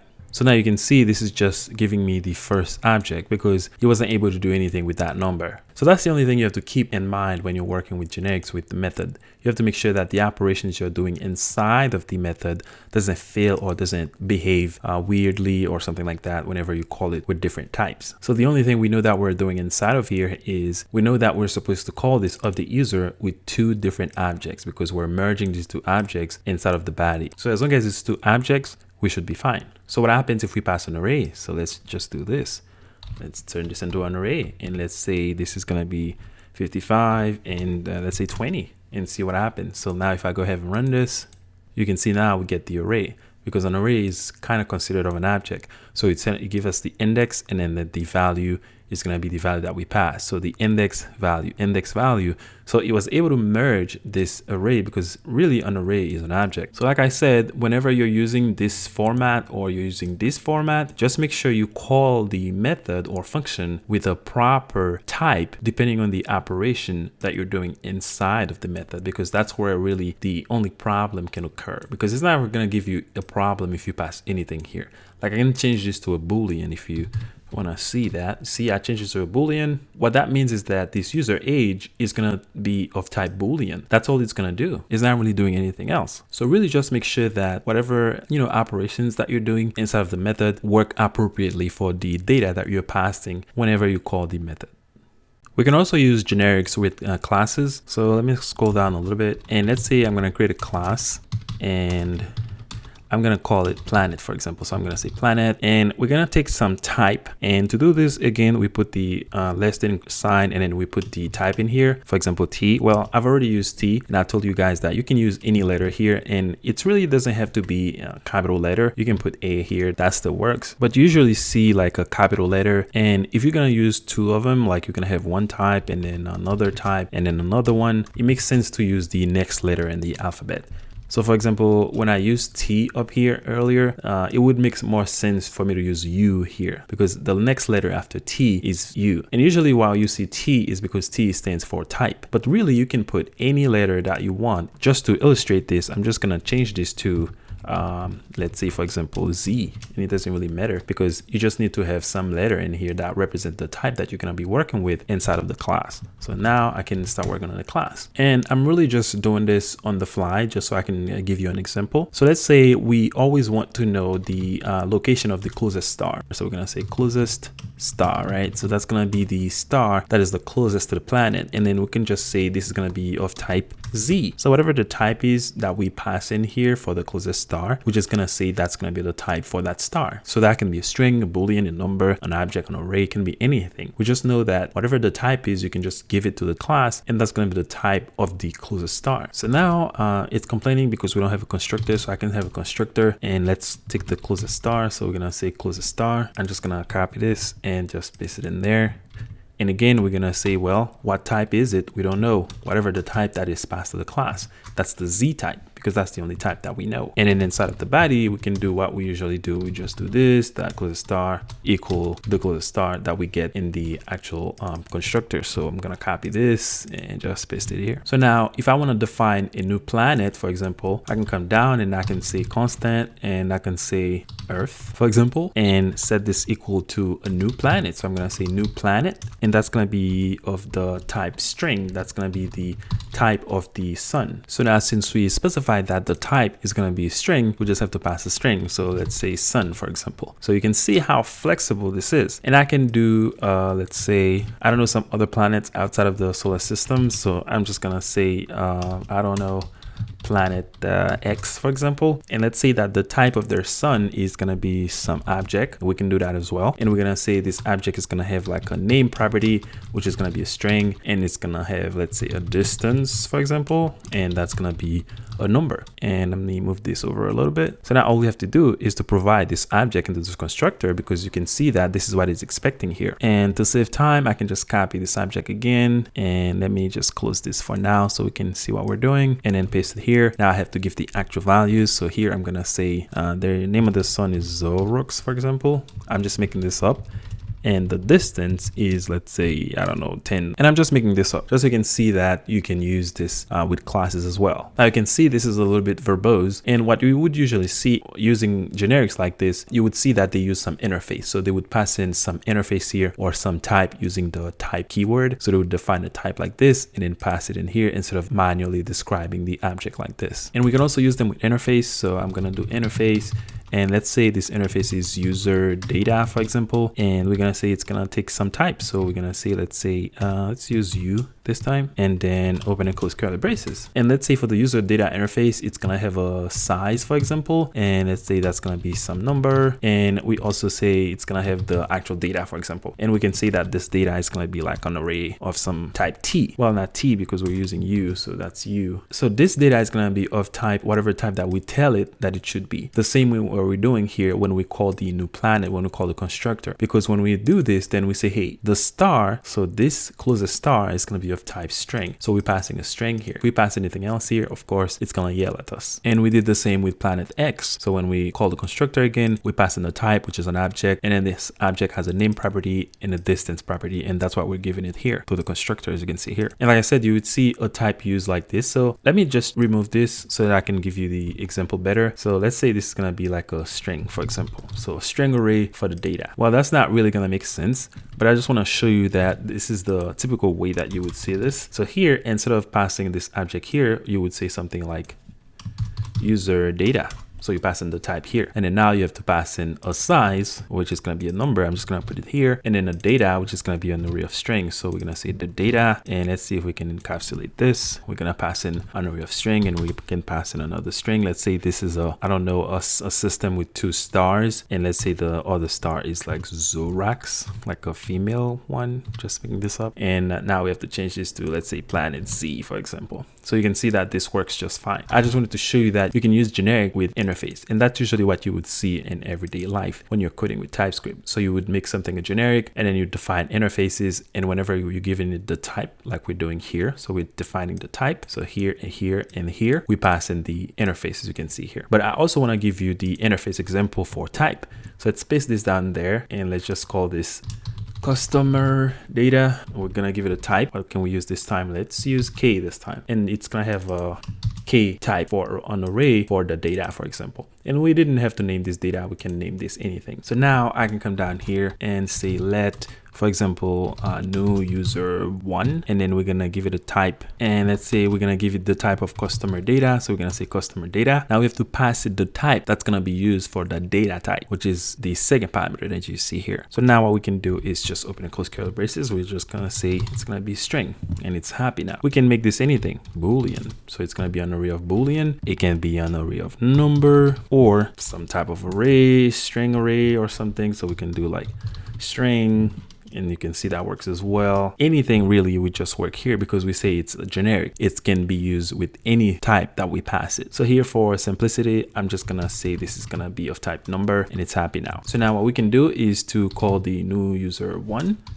and then we're gonna set it equal to something. So it's gonna be an object because this is an interface. And then here we're just gonna say, well, we need to get a size. So size, you can see it's coming up, and let's say 77.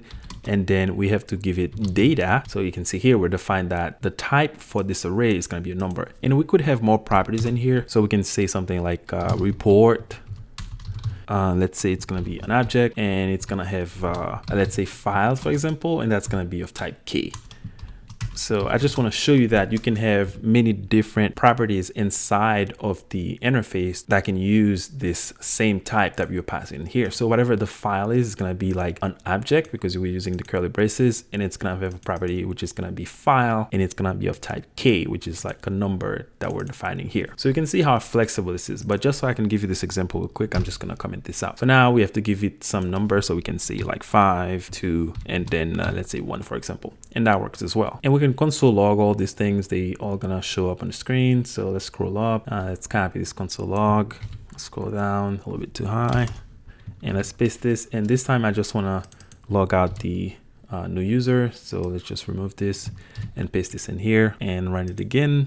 Make this a little bigger, and you can see size 77 data, which is the array that we're passing in here. So you see how powerful and flexible this can really is. Really, I always find myself using some kind of generic, and it makes my code very, very elegant. And it really shows that you know exactly what you're doing. And of course, you have to use it whenever there is a need for it. You don't want to just like be using generics randomly. And it's also a fancy word that you might hear in programming languages, but it's really just, you know, a way for creating reusable components or reusable code in your code. So as you can see here, we're using the planet with string, with our own object, with this interface, and we're using this now with number, and we know we can pass any type that we need here. So I hope you guys understand pretty much everything that I just talked about. Again, you can go back and rewatch the videos, but at this point in the course, I feel like you kind of know enough to get into some practice. So what we're going to be doing in the next videos is we're going to try to see if we can build an application from start to finish. And this application is going to be a backend application. So I'm going to be using Node.js, and then I'm going to use TypeScript, and I'm going to show you how you can, you know, create an application, organize your files and everything. And we're also going to be getting into database. I'm going to start simple, and then we're going to, you know, make it a little bit more complicated. When you go over all these videos like this, you're pretty much going to forget most of these things that you learn because you don't practice them. So it's really important that you practice what you learn, and that's how you really actually learning the information and really gonna stick in your head. So what I'm gonna be doing in the next module is really just build this Node.js backend application. It's gonna be like an API, and it's gonna be talking to a database. And this is how we're gonna take all this information, all these videos that we just learned, we're gonna put them in practice. And you're gonna see how everything you learned here is gonna come into play when you're building an application. And if you guys need to go back and watch another lecture again, you can go ahead and do that, because, you know, when you learn all these things, it's really high level information, and it's not going to stick once you watch it once or twice. And you also have to practice it, which is why we're going to build an entire application. Another thing I want to mention is I'm also going to be using Docker. So if you guys don't know Docker, don't worry too much. And also if you don't know SQL, don't worry too much. When we're going to build the application, I'm going to go slow, and I'm going to, you know, explain everything that I'm doing, explain every single line of code so you guys understand. But it's really important that we, you know, go ahead and build something and put all this into practice. So at this point, you can take a break, and you know, you can go grab some coffee, or, you know, call it a day and then come tomorrow. Or if it's the weekend, then you can, you know, start again Monday. But I just want to make sure you understand that this is the time for you to take a break if you want to take a break. And also, if you're not very familiar with Node.js backend applications, then you can, you know, watch some tutorial just to get up to speed and then come back to continue the course. But like I said, we're going to be dealing with a lot of information, a lot of different technologies, you know, HTTP, request, response, application, calling all the applications, handling requests, reaching out to a database, writing SQL queries so we can create a database, using Docker so we can containerize our application. So all of this is going to come into play. And unfortunately, I got to tell you this, becoming a developer or a full stack developer or a software engineer, you really need to embrace many different technologies. And that's what I'm going to try to teach you in this course. So don't worry too much if you don't know Docker. Don't worry too much if you don't know SQL. And really the only thing I would say is to be a little bit familiar with Node.js and how a Node.js application is created. Just the basics. You don't need to, you know a lot or be an expert on anything, because I'm going to explain everything that I'm doing. So take a break, review some of the lessons that we talked about, and then we're going to come back and put all this in practice, and all this code you can find with the course, so you can have everything at your disposal, and then come back to the course all ready so that we can build our first application. We're going to build multiple different applications, but that's going to be the first one. And all these applications that we're going to build, we're going to be using TypeScript, and I'm going to show you how TypeScript is really powerful and apply everything that we learned in this course so far. So take a break, relax, and then come back so that we can start building our application.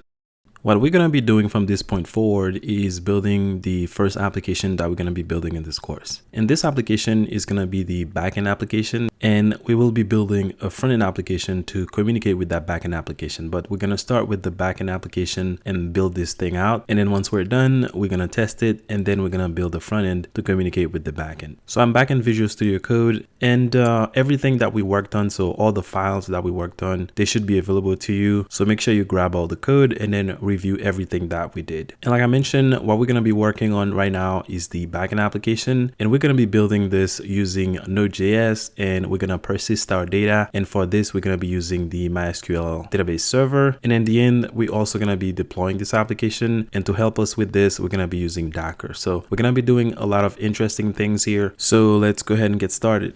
So the first thing that I want to do, since I don't have a visual to show you of what we're going to be building in the end, because we're going to be building this together, so I don't have anything to show you as to the final product that we're going to be building. However, we have to talk a little bit about what exactly we're going to be doing. So I'm going to open a new file here, and that's just going to be like a text file or something. And I'm just going to talk a little bit about what we're going to be doing, just so you guys know exactly what's coming. So the backend application is going to be something called an API, which is application programming interface. So I'm going to say application programming interface.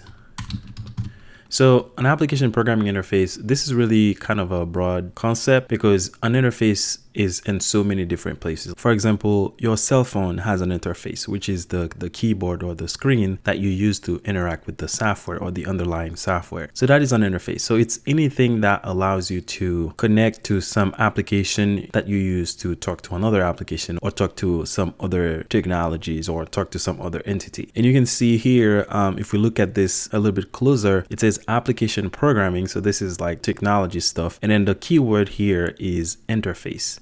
Interface here is made of two words, which is enter, which is in between, and then face, which is like a facade or the endpoint of something. So really what this means is that it's the endpoint that's going to allow something to be communicated with something else. But I want to make sure that I center this around, software development. So we're going to be focusing on that definition for just software development itself, which is, building API so that we can send requests to them and then interact with the API that way using HTTP protocol, which is like the most common way that, we build APIs and how we communicate with API. So we're going to be building that, which is going to be an application programming interface or an API or a Node backend application that you can communicate with using the HTTP protocol over the internet. So that's what we're going to be building. So some of the stuff we're going to need is we're going to be working with MySQL, because we're going to be persisting our data. So this is going to be for data persistence. And we're going to also need to handle requests. So handle HTTP requests. And we need to handle CORS. So that's cross-origin resource sharing. And I'm going to talk a little bit more about that a little bit later. And we need to deal with something called SQL queries, because we're gonna need to write queries so that we can manipulate our data in the database.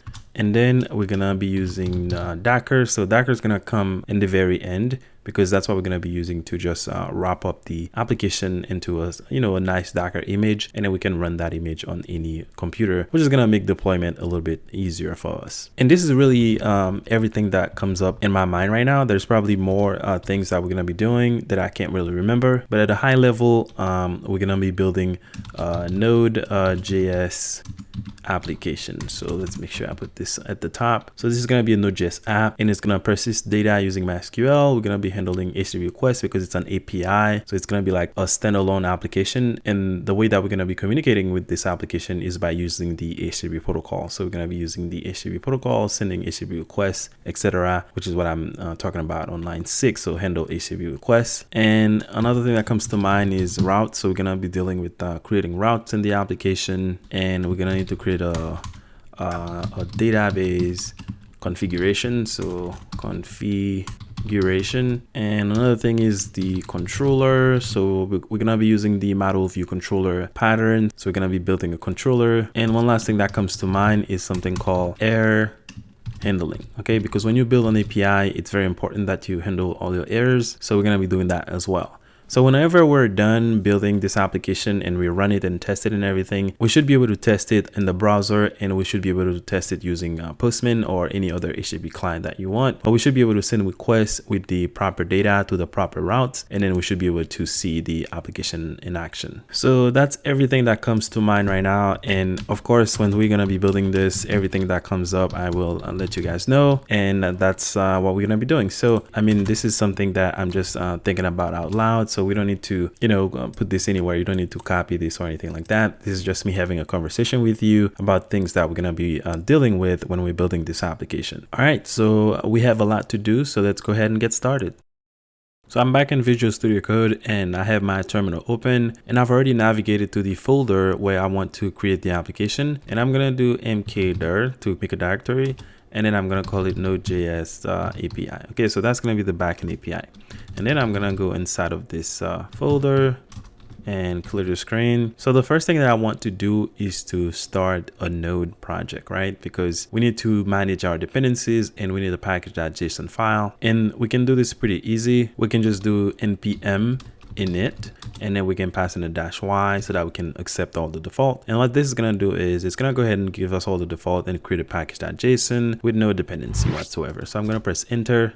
And you can see that it gives us a snapshot of what it created, which is the package.json file. As you can see here, it created the package.json, and it gave us, a little preview of what's inside of this file. So I'm going to go ahead and clear the screen again. And the second thing that I want to do is to do tsc. So I'm invoking the TypeScript compiler, and then I want to do --init. Okay, this is similar to what we just did, which is npm init, but this is for TypeScript compiler. And what this is going to do is it's going to generate a tsconfig file for us. So I'm going to go ahead and press enter again. And it says successfully created the tsconfig.json file. So I didn't talk much about this file when we were going over the different types in TypeScript and stuff. But now that we're going to be building an application, it's important that we take a closer look at this file. So let's go ahead and do that right now. So since I'm already navigated inside of this folder, I'm just going to do code that, and that's just going to open Visual Studio Code in this directory. And I'm going to go ahead and bring it over here because it's open in my other screen. Here's Visual Studio Code, and I'm going to expand it. So now you can see that I have the package.json with all the default. And then I had the ts.config file, and I'm gonna go ahead and collapse this for now. And now let's talk a little bit about this file. So there's a lot going on in this file. As you can see here, most of everything is commented out, right? That's because they know that most people won't be using all these configurations, but there is some configurations that we actually do need to do. So the first thing is we're gonna select the target, which you see here on line 7. And what that is the target version of JavaScript that we want to transpile our code to, or compile our code, because TypeScript doesn't run in the browser. In the end, we're gonna get JavaScript. So I'm gonna change this to ES6. Okay, so a newer version, not the newest version, but you can change it to whatever version you want, but I'm gonna stick with ES6. And what that means is that whenever it's gonna take all the TypeScript code, compile them, and then transpile them to JavaScript, then it's gonna do that using ES6 syntax or ES6 version of JavaScript. And we can leave module for CommonJS, and I'm gonna scroll down a little bit. This is also another very important one for TypeScript. So when you turn strict to true, then it's gonna turn, I think, all of these to true. Okay, so instead of doing every single one of these manually, which they think that most developers would want to have turned on, then they just created this other property here called strict. And once you set this to true, then it sets all these other ones to true. Okay, so we're gonna leave that, and if it's too strict, we can come back here and then uncomment some of these and then comment out what we don't want. But for now, I'm gonna keep this to true. I'm gonna scroll down a little more. Actually, I need to scroll up, and we need to enable these two properties. Okay, so the first one is the outdir. This outdir here is the directory that we can specify where all of the transpiled JavaScript files are gonna go. Okay, and for this, first I'm gonna uncomment this, and then let me make sure I keep the spacing the same. And here I want to specify a folder that I'm gonna create that I don't have yet, and I'm gonna call it this, which is short for distribution. And what this means is that whenever TypeScript is gonna take all the TypeScript code and then transpile it to JavaScript, then it's gonna look for this folder and then put everything in there. And make sure I keep the spacing the same. The second one we need to enable, actually, I know I highlighted that one, but that's not the one. We need this other one, which is the root dir. This is specifying where the JavaScript files are located. So I'm gonna go ahead and uncomment that, and then here I'm gonna put src, which is short for source. And what this means is that whenever TypeScript is gonna look for files, the TypeScript files to transpile into JavaScript, then it's gonna look into this src folder and takes everything in there, so even subfolders inside of the source folder, and it's gonna transpile everything or compile everything to JavaScript. I think transpile is a better word, but you get the idea. It's gonna take the TypeScript code, turn it into JavaScript code. So it's gonna look inside of the root dir, which is gonna be inside of the source. So everything inside of the source and every folder and subfolders inside of the source folder, take everything in there, all the TypeScript code in there, and then turn it into JavaScript code, and it's gonna put that code inside of this or distribution folder. And that's pretty much everything that we have to do here. I have other projects, like larger projects, where I have a lot of these other properties turned on and turned off, but this is gonna do for now because this file can be a little bit overwhelming because there's a lot of properties in here, but they're really pretty simple. Like if you look them up one by one, which is a little bit of a tedious task to do, you'll see that they're not really too crazy to understand. But for now, that's all we have to do. And again, you can change the target to whatever else you want, but I'm gonna be sticking with the ES6, our important folders. So where the source code is going to be, and where the distribution or the production code is going to be, or the JavaScript code is going to be. And then we're gonna leave strict ES module Interpro. We're gonna leave that as the default as well. And you can see what this is doing here if you read this little comment that they have here. There's a couple things that we need to do in the package.json file. So let's go ahead and go through this file and make all of our changes. So the first one is the name. The name is fine with me. Version is fine. Description, we can put something here like Node.js API with my SQL and Docker. Okay, so this is just a description. It doesn't really do anything. The main file is the index file, and I'm fine with that. So we're gonna have to create this file at some point. And then for our script, so these are gonna be the script that we're gonna be using to run the application. And I'm gonna create the first one to start the, actually I'm gonna do start build. Okay, so we're gonna create a script that's gonna go ahead and build the application, and I'm gonna delete everything in there. And what I want to do is to call the TypeScript compiler. So I'm going to do tsc-p. Okay, so this stands for project. And then we have to give it the location of the configuration file where it's going to look at that file and then determine how to compile our application. And we're going to put a dot because the tsconfig file is in the same directory as the packet.json. So calling tsc-p, meaning compile the project. And then we're giving it the location of the tsconfig file, and it's going to look in there and then read over our configurations and then produce the JavaScript according to the configuration path that we're giving here by putting this dot in here, which means the same directory. So I'm going to create another one. I think I can do this little trick. Oh, there we go. All right. So I'm going to do two more.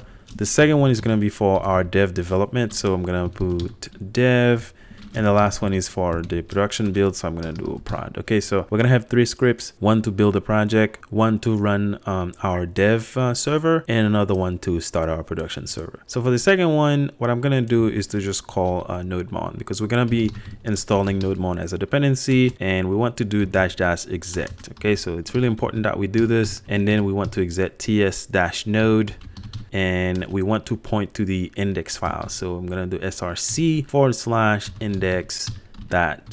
Okay, so that's going to be the name of the file. That's going to be the starting point of the application. And we want to also compile this file because it's TypeScript. So when you call tsnode, it's going to compile it to JavaScript and then run it, like do 2 commands all at once with tsnode. And we're going to install tsnode as well. If you don't want to do that, then you can, put something else here, like compile it and then run the JavaScript file. But I'm just going to go with this shortcut instead. And then for our production build, I'm going to do tsc-p again. So we're going to compile everything. And then I want to set a node environment. So I'm going to do node_env,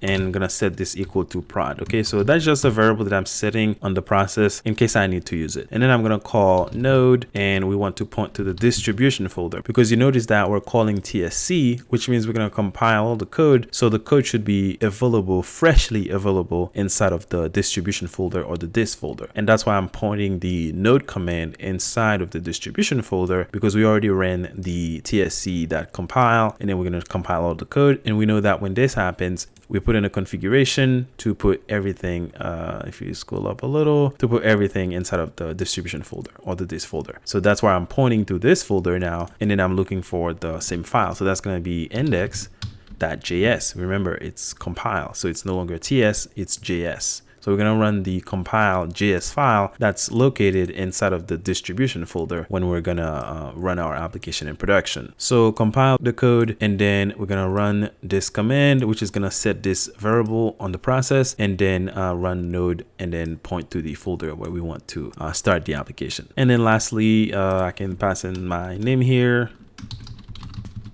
And keyword, I guess we can put in some keywords, so feel free to do that. So that's what we're going to be doing for now. And next thing we have to do as far as this file is concerned is that we need to install all of our dependencies. And once we do that, then we're going to have another section here that's going to be like dev dependencies and then dependencies, where we're going to have a bunch of dependencies for the application. But for now, everything that we have here should be enough. So now let's go ahead and install the dependencies.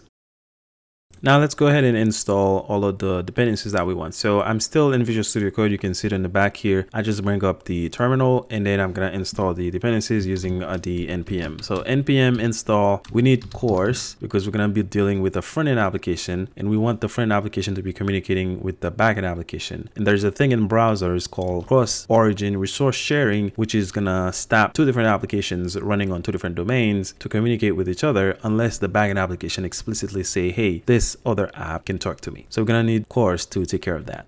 And then we need .env. .env is because we're going to be passing in some configuration. So when you have .env, then you can use a .env file where you can load that file up, like you load up the values in that file. And that's what we're going to put over all of our database configuration. So we need to be able to load this file into the node context so that node can read these properties or these parameters that we're going to put inside of this configuration file. And then we need express so that we don't have to build the server using regular node, which is going to be like really verbose. So we don't want to do that. So we're going to be using express, and I'm going to use another one called IPs so that I can see the IP address of the server, but you don't need to put that one. You can just omit it if you want. And then we need the MySQL. I'm going to use the 2 version. So MySQL 2, make sure you specify that version as well. So not really a lot of dependencies, and the only ones that we really need are really the express and MySQL 2. But of course, if you're going to, be using this application with a friend application, then you're going to need course, and then .env for convenience, IP for convenience. So I'm going to press enter, and that's going to go ahead and install all these dependencies, and I'll come back when this is over. Oh, never mind, it's already over. And now if we can take a look at the package.json file, you can see that we have this dependencies property now, which is an object, and then we have all of our dependencies with whatever the latest version is. So now we have to install some type definitions because we're working with TypeScript, so we need to have code completion. And to do this, I'm gonna do up arrow key, and then I'm gonna do -d because those are dev dependencies, and I need to do at type/course for course, and I don't need to do it for that env. So we're gonna say type / actually this is supposed to be types. So let's make sure I change this. So types and then express, and we also need to do the same here. So at types /IP, do it for MySQL. So at, and then we're gonna do types /MySQL, and then we're gonna need nodemon, so put that in there, and we need ts node, so ts-nodes, and then we're gonna do TypeScript as well. So TypeScript, I don't know why this is doing this, so let me clear the screen. Oh, there we go. So we're gonna do TypeScript as well, because just in case that they don't have it. I need to delete this so I can understand what's going on here. So ts node space TypeScript, and then Control L. All right, I don't know where this is going. I think if I run it, it'll be fine because I typed it incorrectly, but I don't know why the command line is doing this. But anyway, we need to install those dev dependencies. So I'm gonna go ahead and press enter. All right, I'm gonna let this go. Hopefully it doesn't take too long. And I got an error here, and the error is for MySQL type. So I'm gonna go ahead and make this full screen because I want to see what's going on here. And then I think we need to change this to something else. So we have to say here, just types. So change this, and then MySQL2. I don't think we have to put the at in the beginning of that. So let's go ahead and press enter and see what happens this time. All right, everything seems to work this time. So make sure you remove the at types in front of the MySQL2 version whenever you're installing the dev dependencies. Otherwise, it's not gonna work because it doesn't use the at, which is a little bit weird because everything else uses the at type. So they probably need to make this a standard. But anyways, all right, so let's go back to the package.json file and let's scroll down. So we know we have all of the actual dependencies that we need. So let's scroll down, make sure we have the types for course, the types for express, the types for IP, types for MySQL2, and then we have nodemon, ts node, and then TypeScript. So we have all of the dependencies that we need to build this application, and I think that's all we need to do for this file for now. So at this point, we should be ready to get started and then start building the application. And that would be another good time to take a break because we're gonna be actually coding and everything. So if you want to go grab a coffee or whatever, go ahead and do that, and then come back and we're gonna continue. So I'm gonna go ahead and open the panel, and I'm gonna collapse this. So we have all the files that we should have at this point. So the config file, the package.json, the package.json, and then we have the node modules because it also installed all of these dependencies and dev dependencies that we have in the package.json file. So let's close everything here.